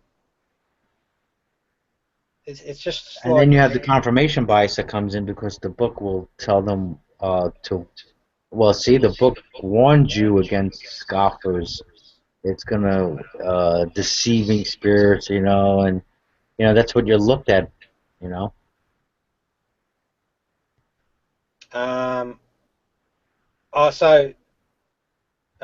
The person explains. No, I'm sorry, I'm not quite with you. Well, like, okay, I was in a room with someone. I was telling them, you know, it's 2,000 years. Jesus is not coming back, or whatever, you know. And well, they say, well, thank you for confirming 1 Peter 3 something or another, which talks about scoffers and mockers, and you know, in the end times and stuff. So it's certain, you know, confirmation bias that for their faith. You understand what I'm saying? So they'll use the book to confirm their faith for anyone who comes with them, trying to denounce their faith or challenge them. Yeah. So it's expected, you know. So, and then if it escalates, then it's persecution, and you should expect that too, and be willing to die for the cause. Yeah. Well, I tell you what, some of these lovely church-going Christians and Muslims can turn really feral. You know, I mean, you're not the first one, Rob, to want to do this, right? Or have a debate or write a book and stuff like that. And you certainly have you certainly have your own angle, that's for sure. And you could be bringing some new knowledge or new insights for sure. And I guess that's the best you could do. Make videos, video presentation or whatever, and to bring the knowledge there that so many others are. And debates could do that too. Bring awareness. Yeah. I think you're under it's a false expectation to think that you're going to, change a whole religion overnight. It's just not going to happen. I think we are in a process of.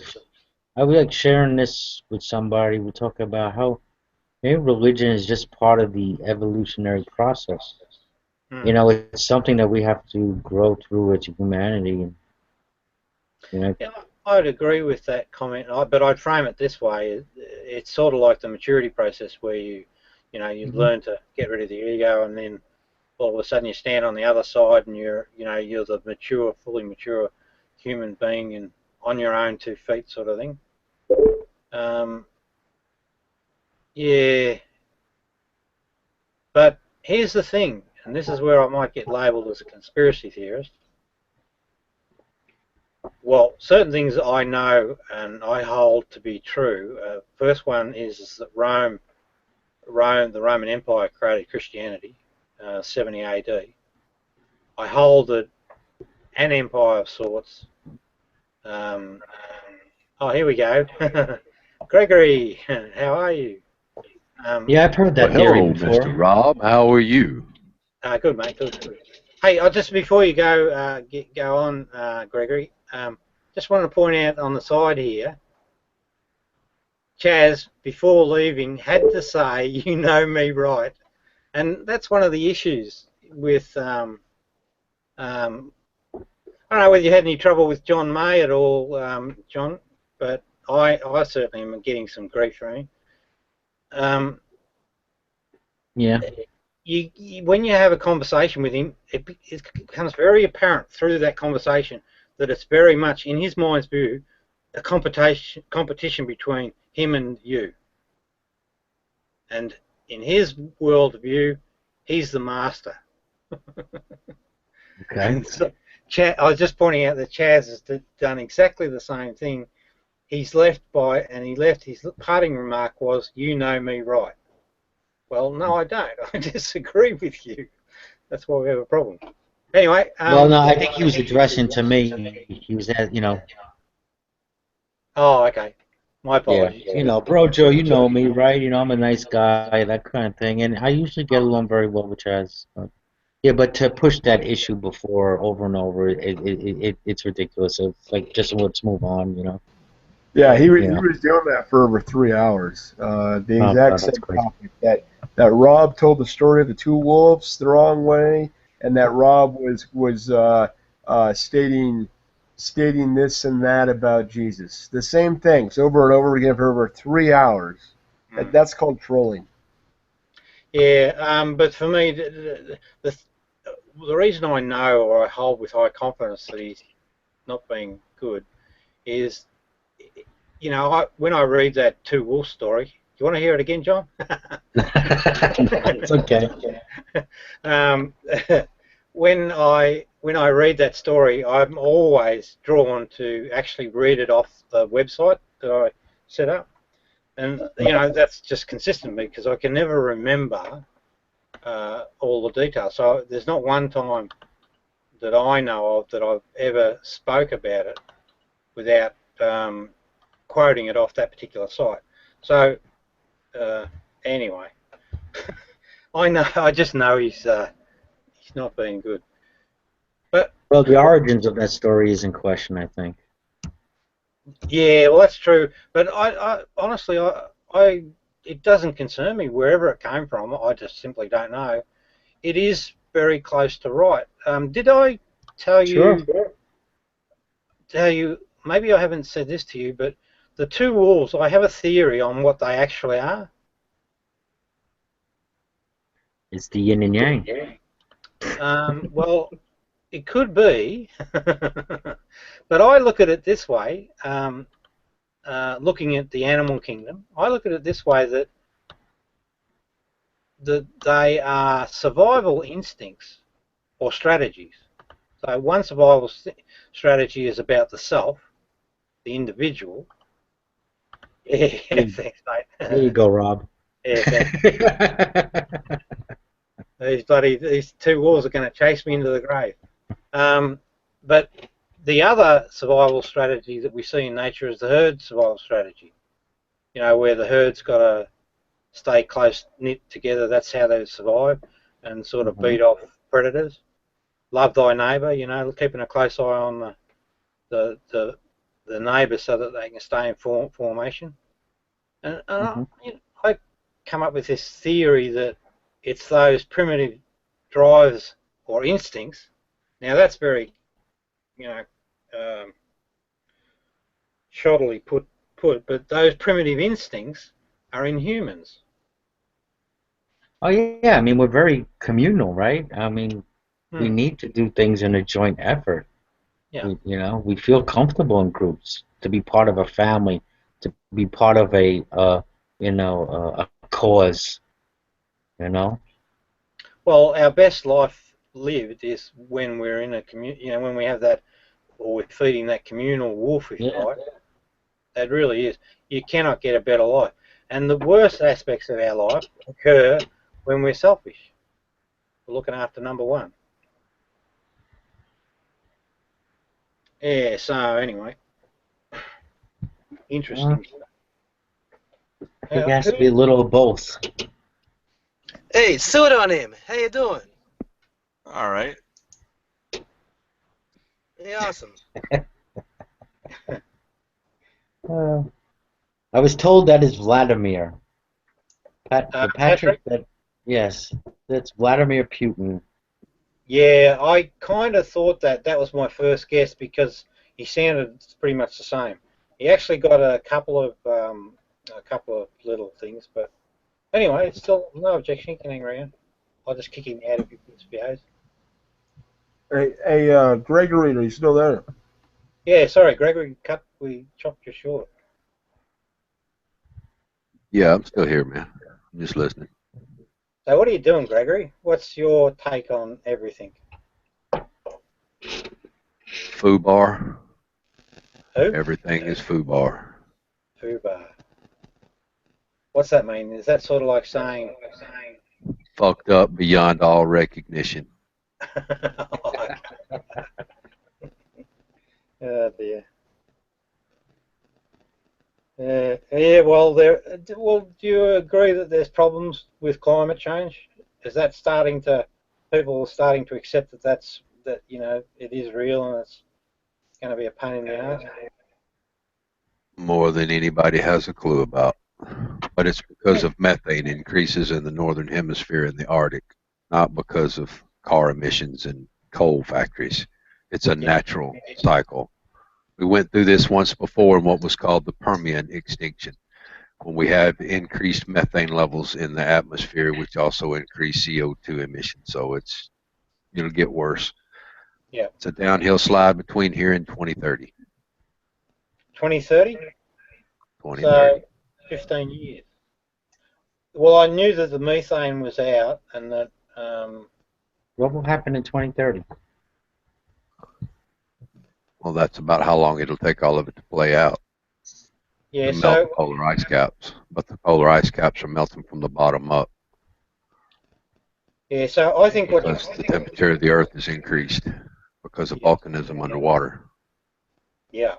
Yeah, and what that's going to do is it's going to generate a lot more water up in the atmosphere, so we're going to get a lot more storms, I think, and much more severe storms. There will be increased storm activity. You got to look at the Georgia Guidestones. When they were commissioned, they had to be able to withstand 600-mile-an-hour winds. They were purposely built for that. That's why it's got everything built into it that it does, a sundial, the ability to determine north, because it's like we're going to be stripped of whatever technology we have. We're going to need shit like that. I went and saw those last month in person. They were awesome. I had some awesome pictures too, but lost my fucking phone coming home, so I lost some of my pics. Oh, yeah. I went up there on a bike. It was awesome. Well, we're also going to get issues with our food supply, aren't we? Pretty soon. I know in Australia here, we've already had an instance where the sugarcane crops were destroyed due to heat, and the farmers said that it would take them, they'd need 2 good seasons to actually become economically viable. Now, if temperatures continue, on a regular basis are continuing, there's no way known they're going to be able to stay in business. And that's then starts to, now we're starting to talk about, potentially famine. Don't tell any religious people.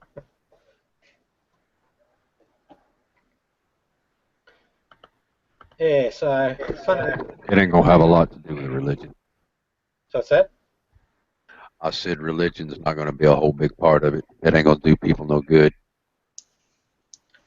Yeah, well, that's in other words, there is no savior coming, so that's true. You're not gonna miss out on any of the fun. Yes, interesting times. 2030 though, I didn't realise that it'd be that close, but wouldn't surprise me.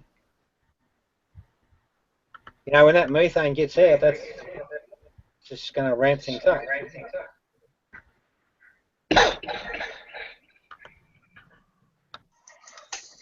We will have continued combat from 2050 to 2035.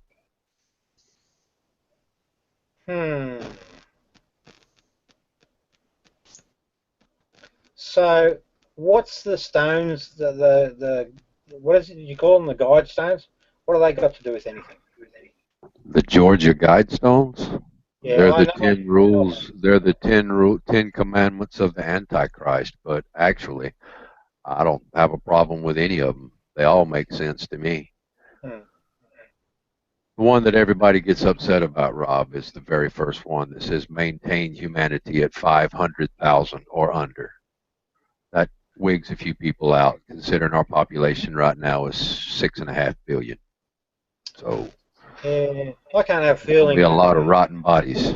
It's gonna stink for a little while, but after that, just imagine how awesome the world would be with only 500,000 fucking people. Damn it, man, that'd be awesome.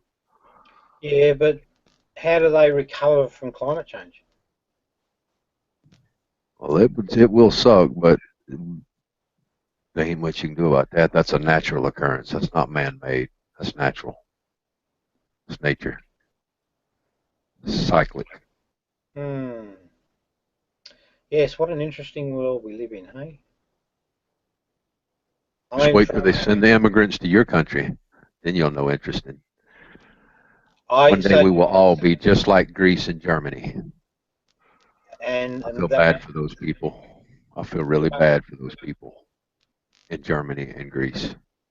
I personally think they should shoot every one of them fucking immigrants before they cross the border. Matter of fact, sink the boat before it even gets into port. Won't have to worry about the problem at all. Get them all in one shot. Because they ain't nothing but ISIS infiltrators. That's all they are.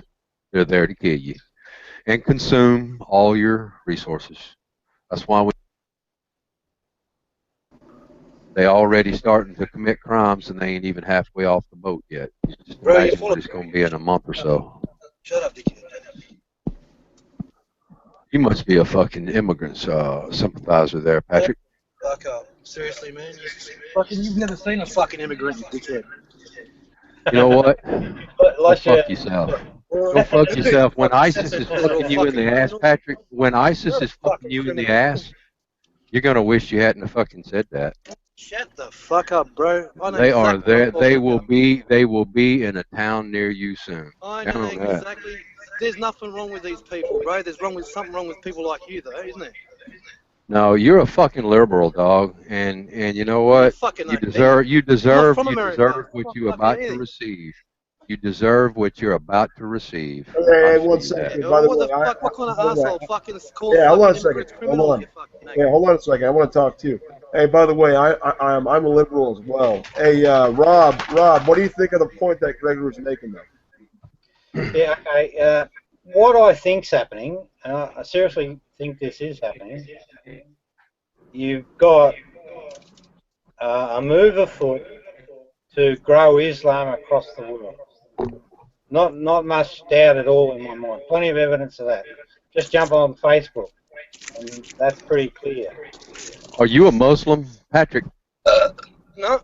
Are you don't have to be. Well, then, are you? Why then, you? You do realize they want you dead, right? Because they want you dead. They want all of us dead. No, if you're not Muslim, they want you dead. Ignoramus. Shut up, bro. Don't talk to me, man, until you get fucking grow a brain, right? You don't know anything about anything. I think Rob was talking. You dumb fuck.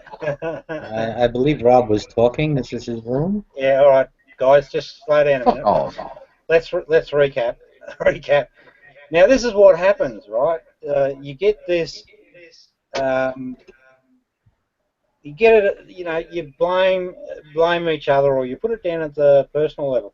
This is orchestrated happening. ISIS is an orchestrated. Of course it is. It's what's called separating the wheat from the chaff. Yeah. The men from the boys. Patrick would be a boy. All right. He'd be the chaff separated from the wheat. Yeah, Gregory. Because he's weak.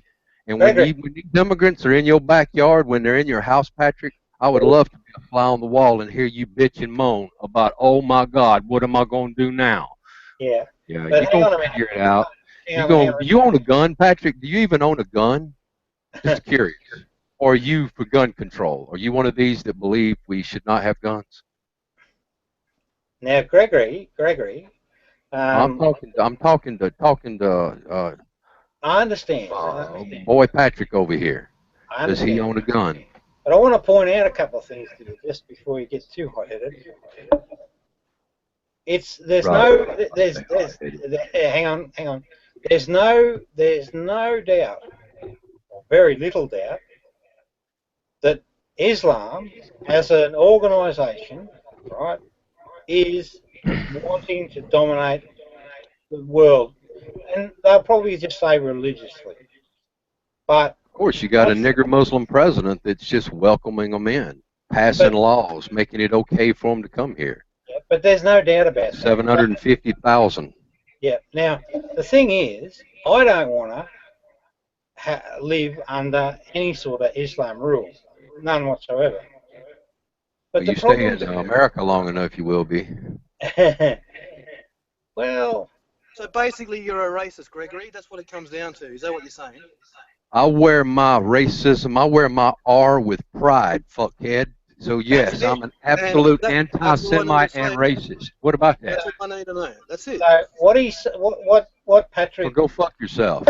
I'm not afraid to tell you what you are, you little faggot. Now, Gregory. So what fuck Gregory? Off, Patrick. What you little weak ass. Opening your mouth, you've already fucking said little goodbye. bleeding heart fucking liberal. You're what's wrong with this country, man. You are the problem. I'm not in your you country. Be part I of the fucking solution, wouldn't want not to be. part of the problem.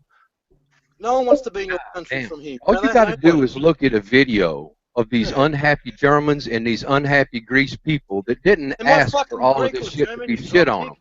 No, let me explain something. Like Multiculturalism doesn't work, Patrick.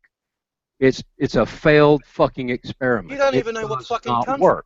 From. That's how fucking dumb you can't force yourself on a group.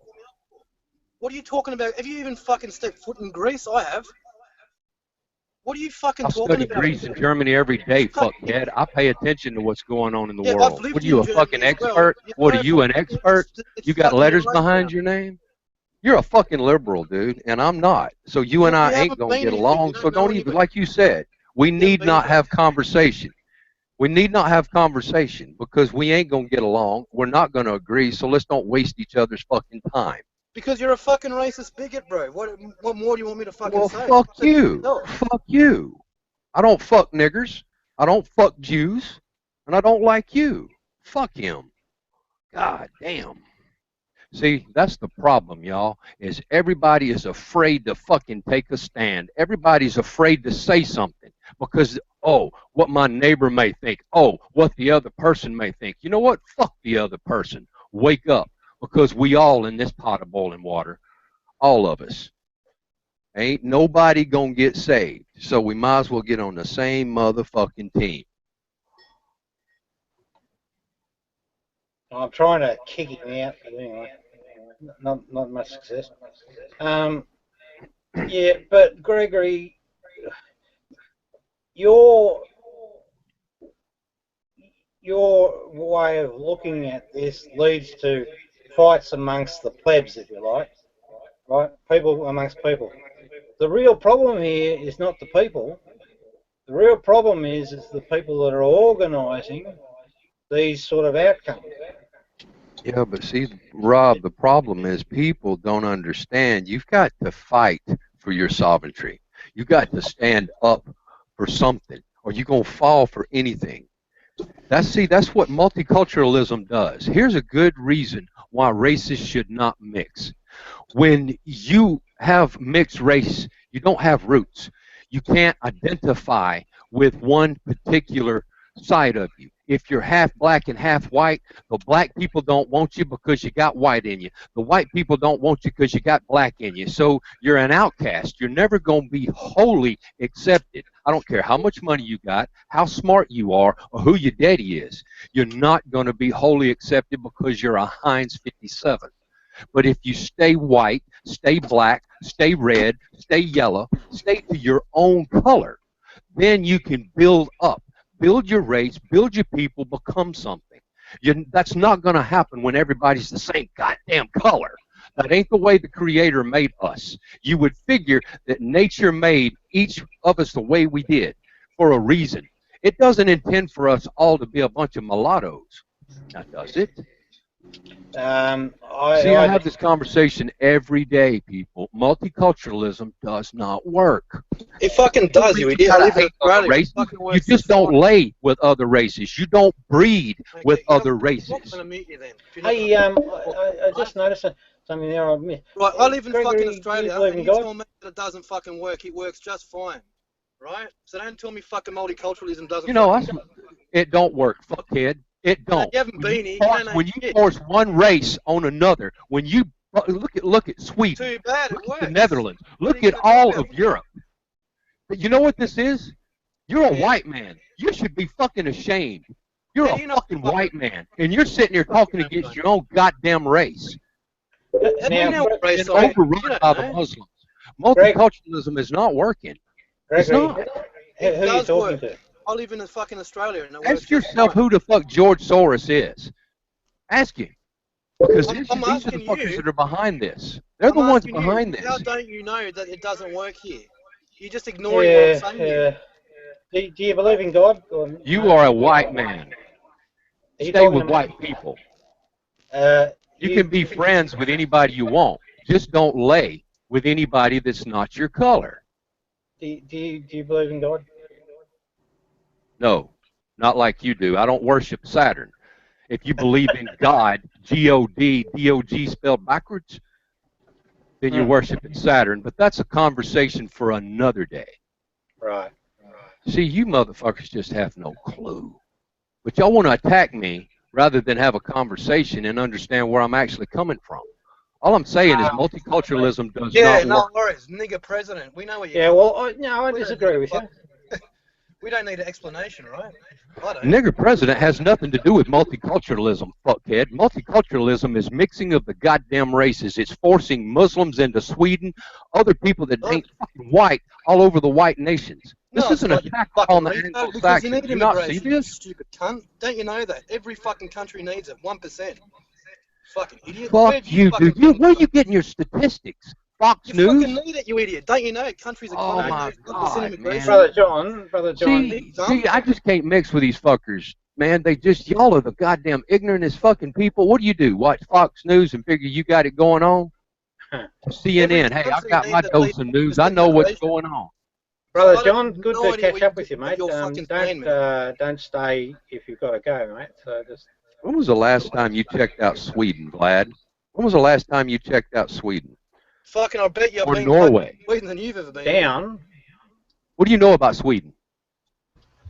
Hey, Gregory, we got to rein it in so some other people can talk. And Rob was trying to talk. You know what I mean? I'm sorry, Rob. Go ahead. Yeah. Well, I'm saying don't let Patrick dominate. Patrick's dominating. Yeah, well, I'd kick Patrick out, but I can't. So maybe he's got some way of blocking. I've tried a couple of times to eject. And, you know, the reasons are that he's actually a liar.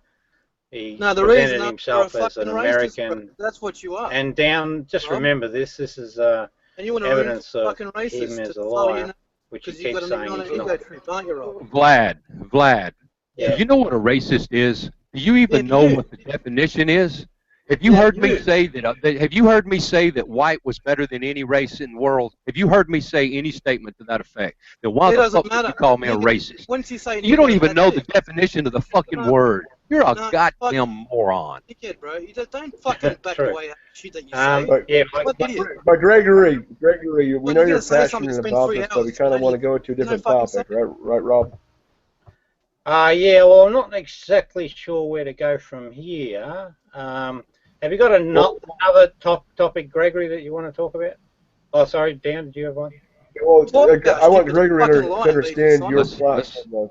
Gregory, let's let Vladimir. Gregory, hold on a second. Gregory, I want you to understand Rob's platform. Rob wants to end Islam, right? Rob, you want to end it, correct? Yeah, absolutely. Well, Islam and Christianity and Judaism, all three will end, so that the new religion of the Antichrist will come into play, which will probably be Chrislam. It'll be a combination of all the religions. It'll be ugly.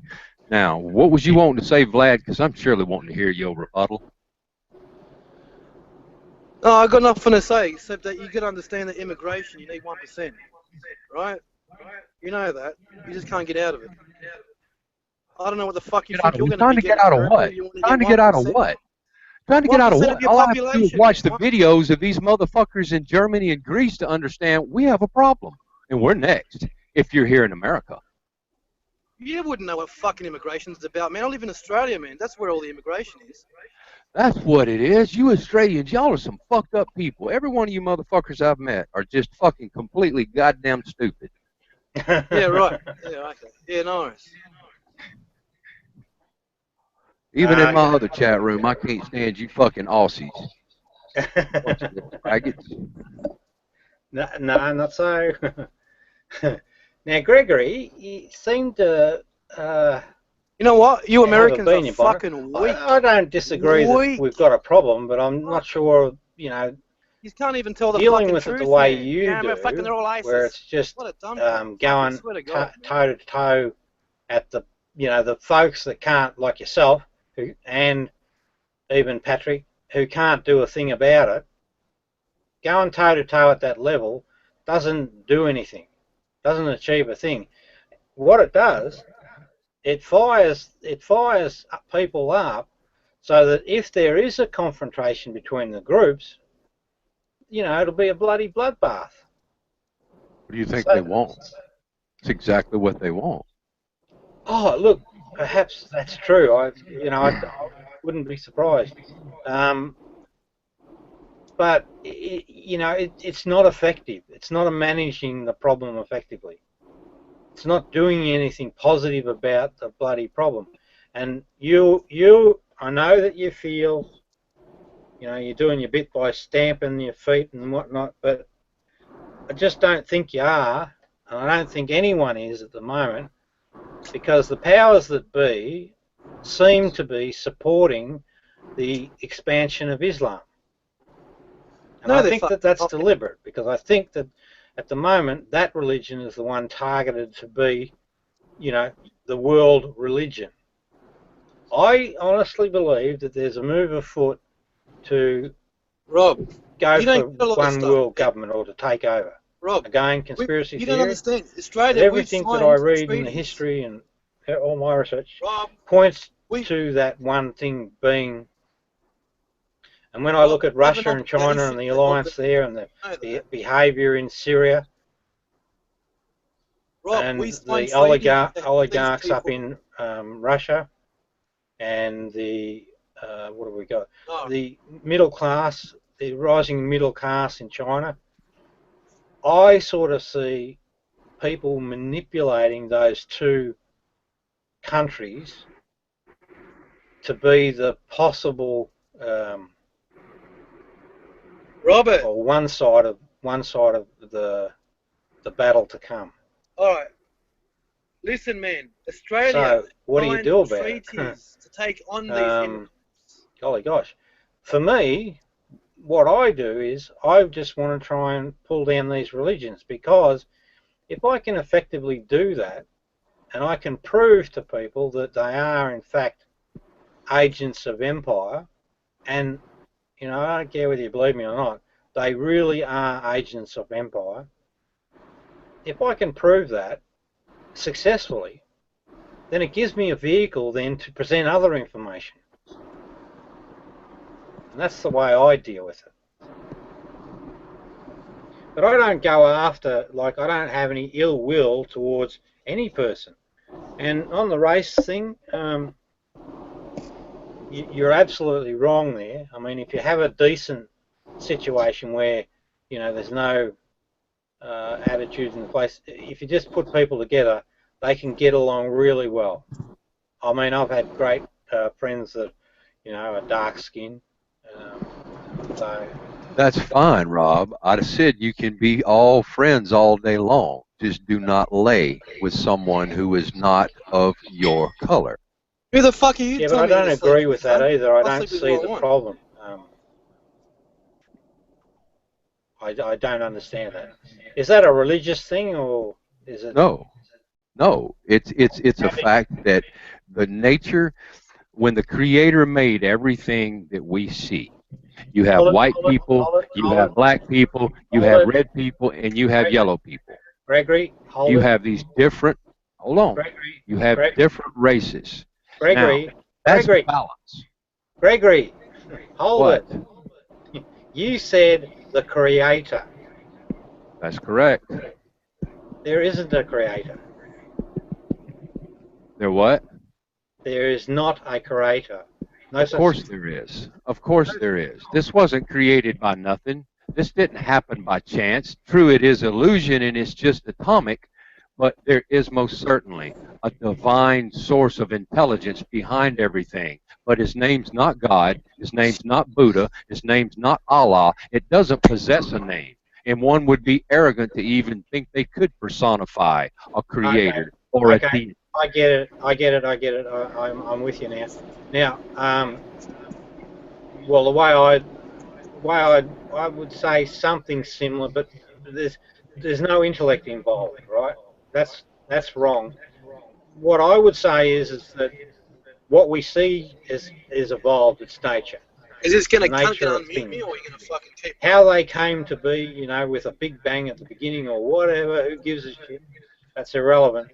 They exist today, and they will continue to exist until we destroy the planet or whatever.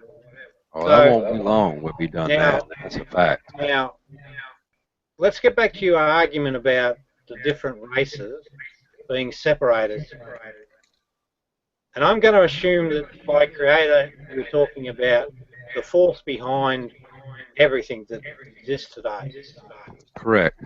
Without intellect, though.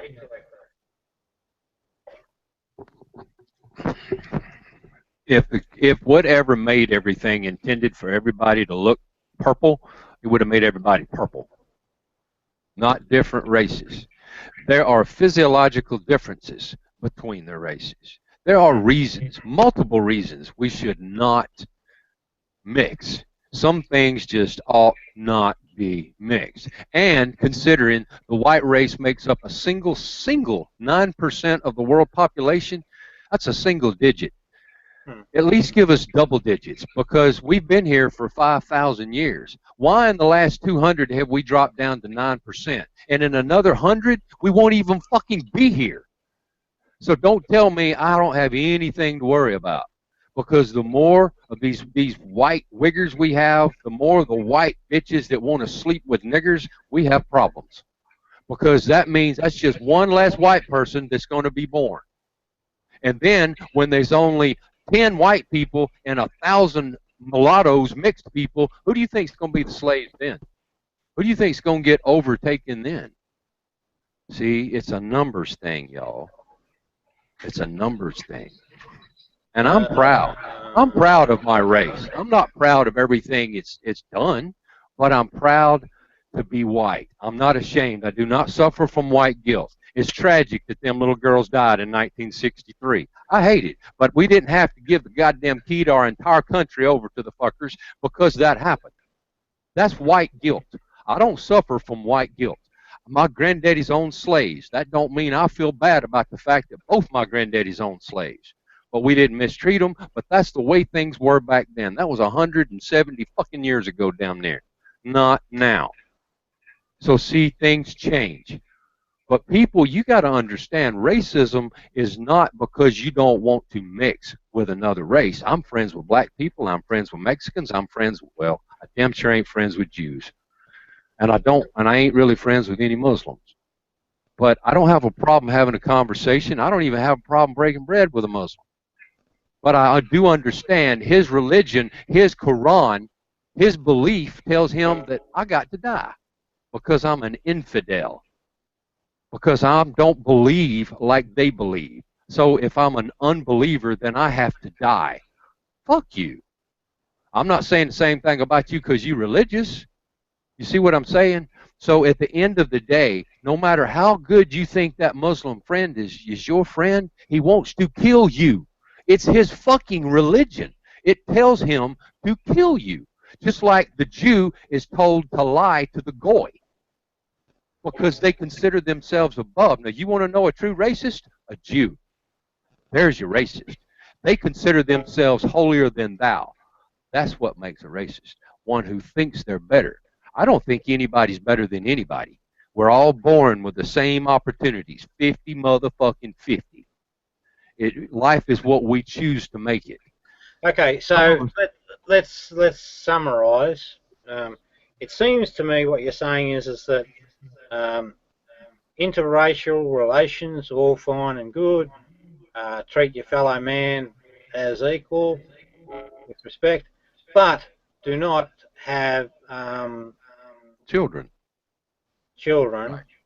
Now, the question I've got, me personally, I don't see a problem there, but where's the problem, and specifically, how does it occur? Where do we run into a problem?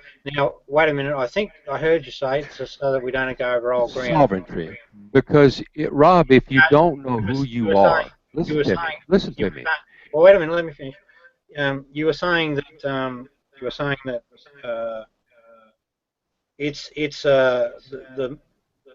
and is this the only issue? You were saying that it defeats it becomes a numbers game. So if you've got, say, a black woman having a child of a white man, then it reduces, because that white man didn't marry a white woman and have a white child, you're reducing, every time you have a mixed relationship, you're actually reducing the number of white people in the population. Is that the big issue? Yes. That is part of the issue, yes. Yes, that is part of the issue. See, here's the problem, man. Like I said, when you're a mixed race, you don't have any true identity. You don't know who the fuck you are. You can't connect to anything in your roots because they're so, well, who the fuck's my daddy? Who's my granddaddy?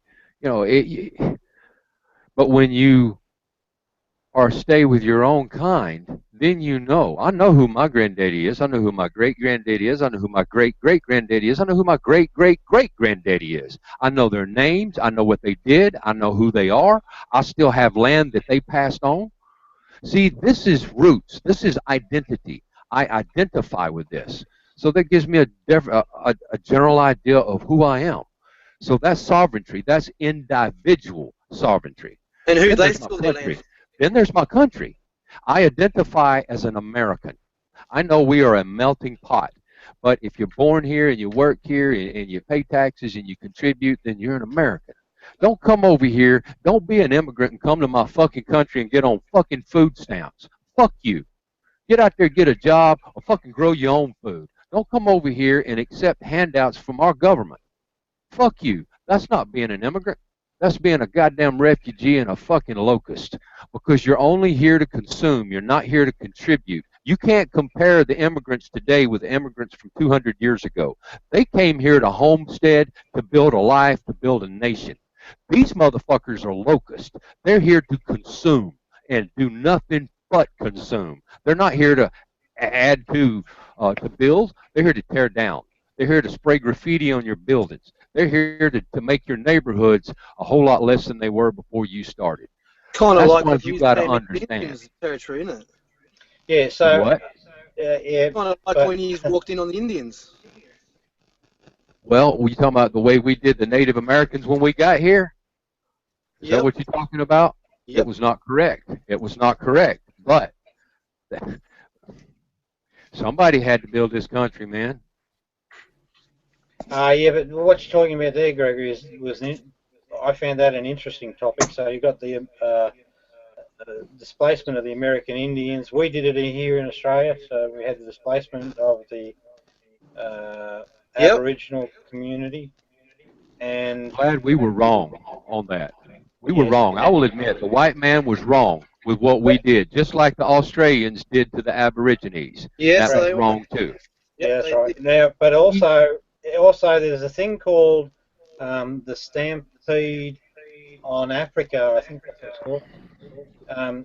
And what happened there is the bloody empire, the folks that are engaged in empire, got together under the leadership of a guy called Bismarck, and they divided up Africa and basically went and did the same thing into Africa and stripped the resources and left the locals with a poorer outcome. So, same with the Americans, American Indian story, and same with the Australian Aboriginal story. Now, behind each of those ventures is the empire. And it's this empire that's the real problem. It's not the religions, not the people, but it's these elite, wealthy folks across the world that are, I don't know whether they have a bloody club or what their story is, but it's those forces that are clearly the ones, they go in and they strip everything for themselves. Now, we as white Australians, we're part of that empire push, and we're the ones that really stole the land off the Aboriginals. We're part of we were part of that group. The American population are party to the theft from the Indians, and the people that went into Africa are guilty of theft from the Africans. But the interesting thing that happened in Africa, do you ever remember a thing called the Rwandan massacre? Yes. What happened I'm aware was these bloody empires got in there, and what they did, they actually got into the two tribal communities, and they treated one tribal community like a piece of dirt, and the other one they gave favour to. And over time, that built up tensions between these two communities, and they ended up massacring each other.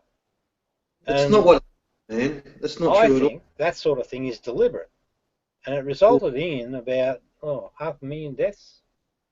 No, you get it all wrong, man. It wasn't even. That's not even. It was a massive number.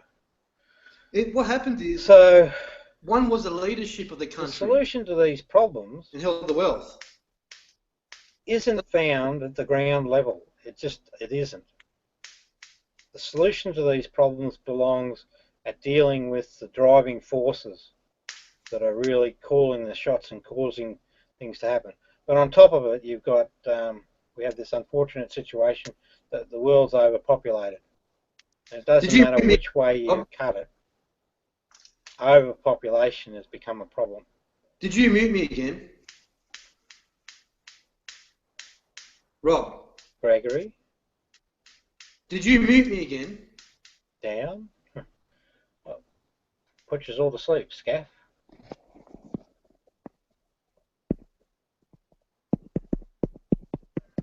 Alright, people, I'm going to call it quits.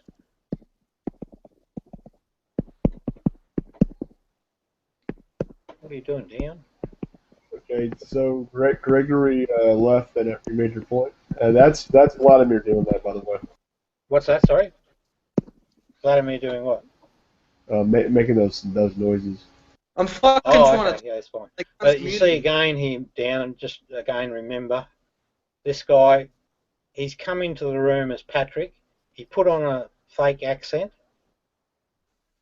And like you're so idiot, this is, you know, what I've been saying all along, that the guy's a liar. Right? And this is just further evidence. And what I tried to do is kick him out, but no luck, but it doesn't matter.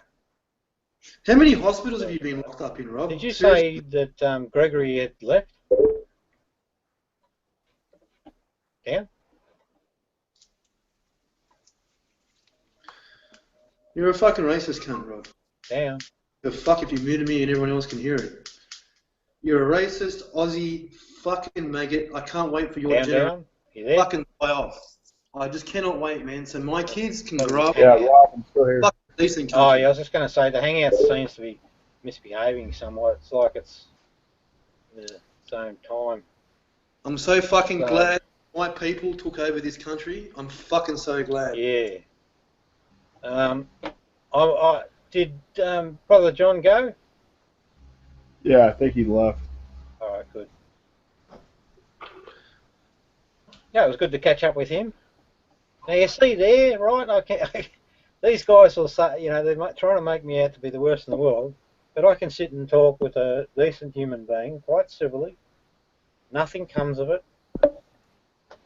I do know what I'm saying. I do know when they're scamming. I have determined that, and he won't shift me on this now, but I have determined that Chaswell is a lying troll.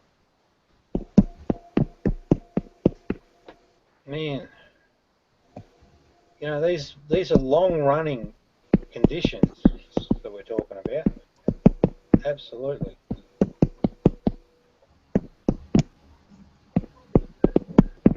Yeah, Chaswell's a horrible troll. Yeah, definitely, mate, definitely. And Sty too. Sty is still a troll. He may be having a drinking problem. I don't know.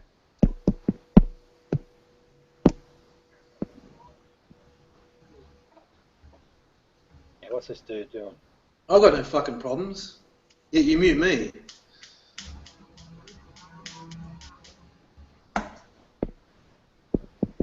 Yeah, so I think that Troll Lin, is it? Troll Lin. There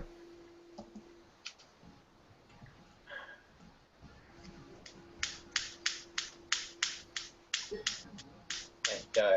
Golly. That's fucking better. Hey, have you ever had that experience where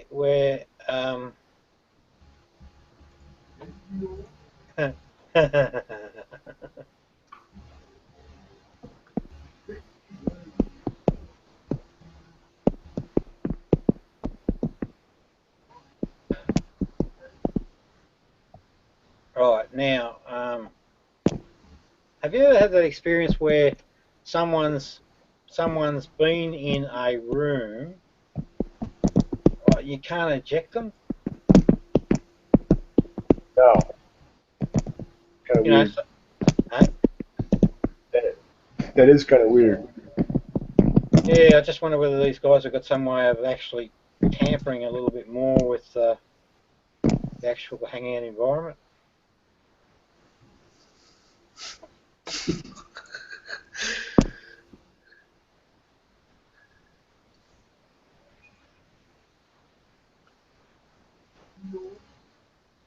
Yeah, what he's he's actually Patrick may well be a closet Muslim. Not Patrick, Troll or Lynn or what's his other name? Yeah, I think you're right though, Rob. I think he is a closet Muslim. Yeah.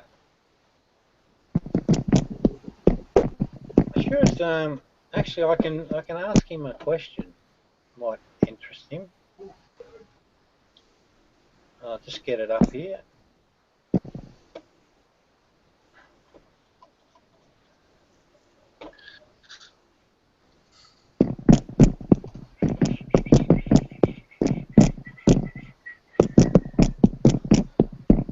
So I mentioned this before. It was about how the Quran describes God. If I can find it.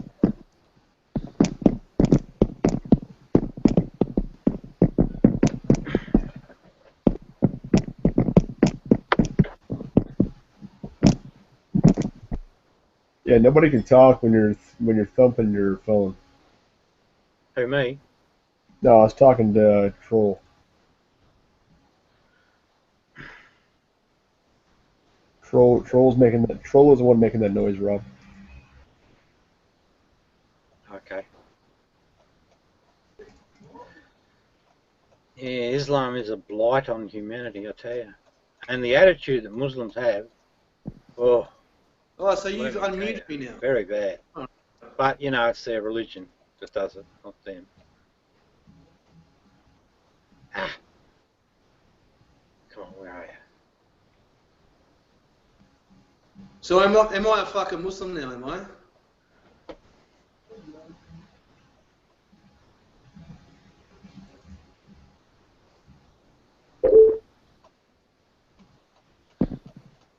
Fuck me, dude. How much pork have you fucking seen me eat, man? Today. Alone. Because I eat that much pork, I'd put the local piggery out of fucking business.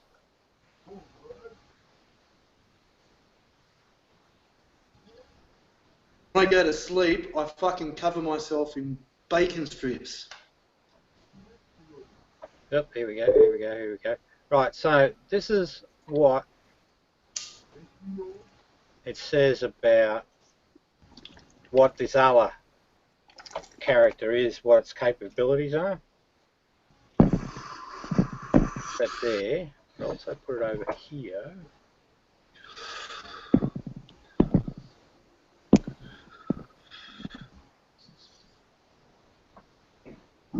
Now, see, this is Troll in. This is what he says. Lol, shut up, down. I own you, Rob. What do you do what I say? What? So, I'll just see if I can get a screenshot of that.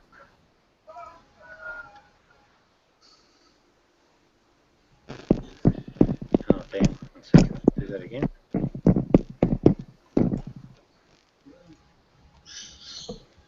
This is the kind of sick puppy I've got to put up with.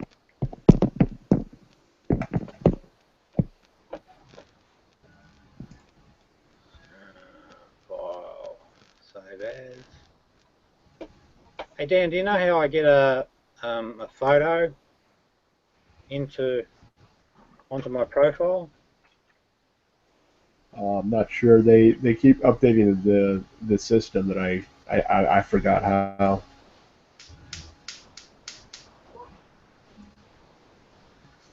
I'm gonna have to work. You want to add one to your profile? You said. So well, I want it to come up so everyone can see it. If you want to show us a photo, just hit the share screen button. Hit that green thing on the left there.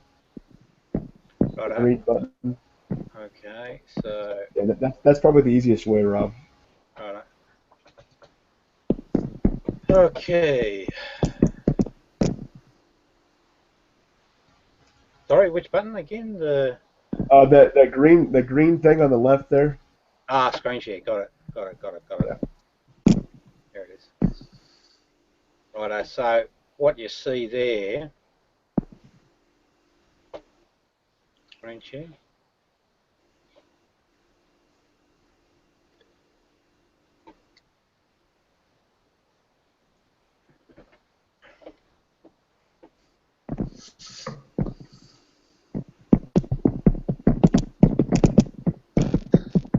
Hang on.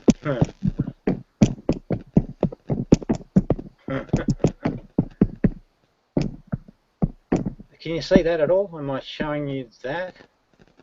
No. Yep. What do you see? I see the message that Vlad was typing. Oh, okay, good. There it is. Yeah, okay, got it. Yeah. See over here on the left-hand side, it says, "Lol, shut up, down. I own you, Rob. What do you want? I say, what?" So that's more evidence. So trolling is Patrick, which is Vladimir. What he's saying here is, "Lol, shut up, down. I own you, Rob. What do you say?" So that's in his mind, sick little mind. What he's saying is that he's in charge, right? So that's evidence, don't you agree? Of trolling? Yep. Yeah, it's pretty obvious. I mean, I know it, but you got to play the game. So that's his ego mind, Rob. Shut up, down. Yeah. It is that element, that's for sure. Have you still muted me, Rob? But I still don't have a clear understanding of what motivates that sort of behaviour, other than what I'm told from Sty about being bored and just, it's just a game, it's all fun. But these guys seem to take it to another level, which makes me Propose brothers to come and pray.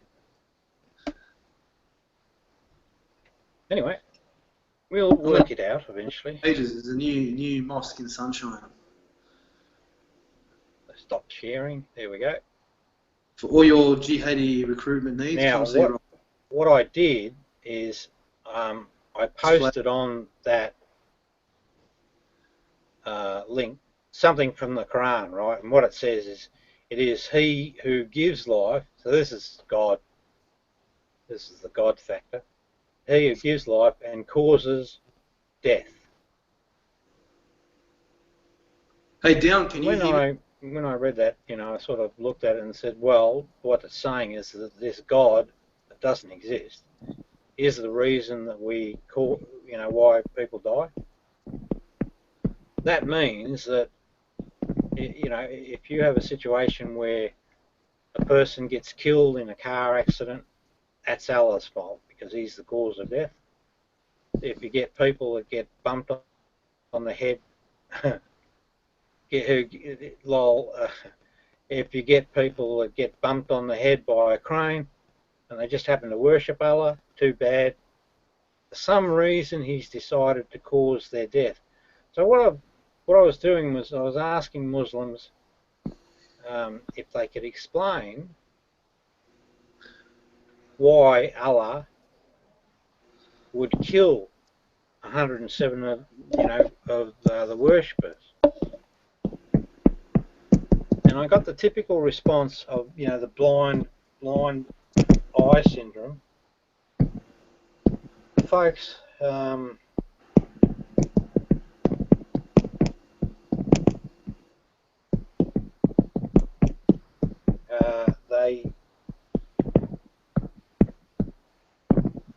they didn't see the word causes death. They saw it as gives life and takes life, so to speak. I mean, Down, how would you answer that? How would you, if I asked you as a Muslim, and I said to you, why did your God kill 107 Muslim worshippers? What would your answer be? That's a good question. Well, there is an answer, but what would your answer be? I wouldn't be able to have an answer. That's pretty tragic.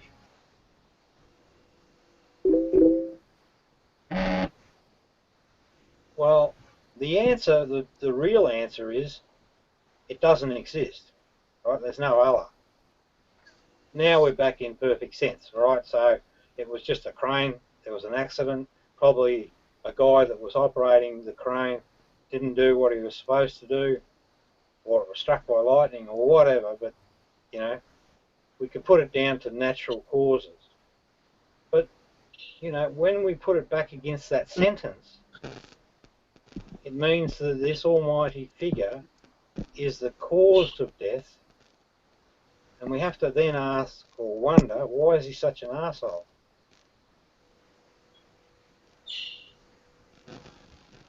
You know, and the only answer is that he doesn't exist. I think.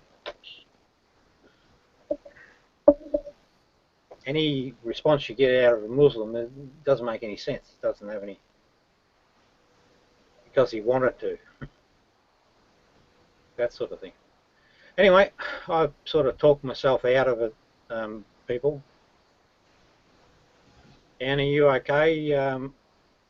Want to move on? Yeah, it's fine.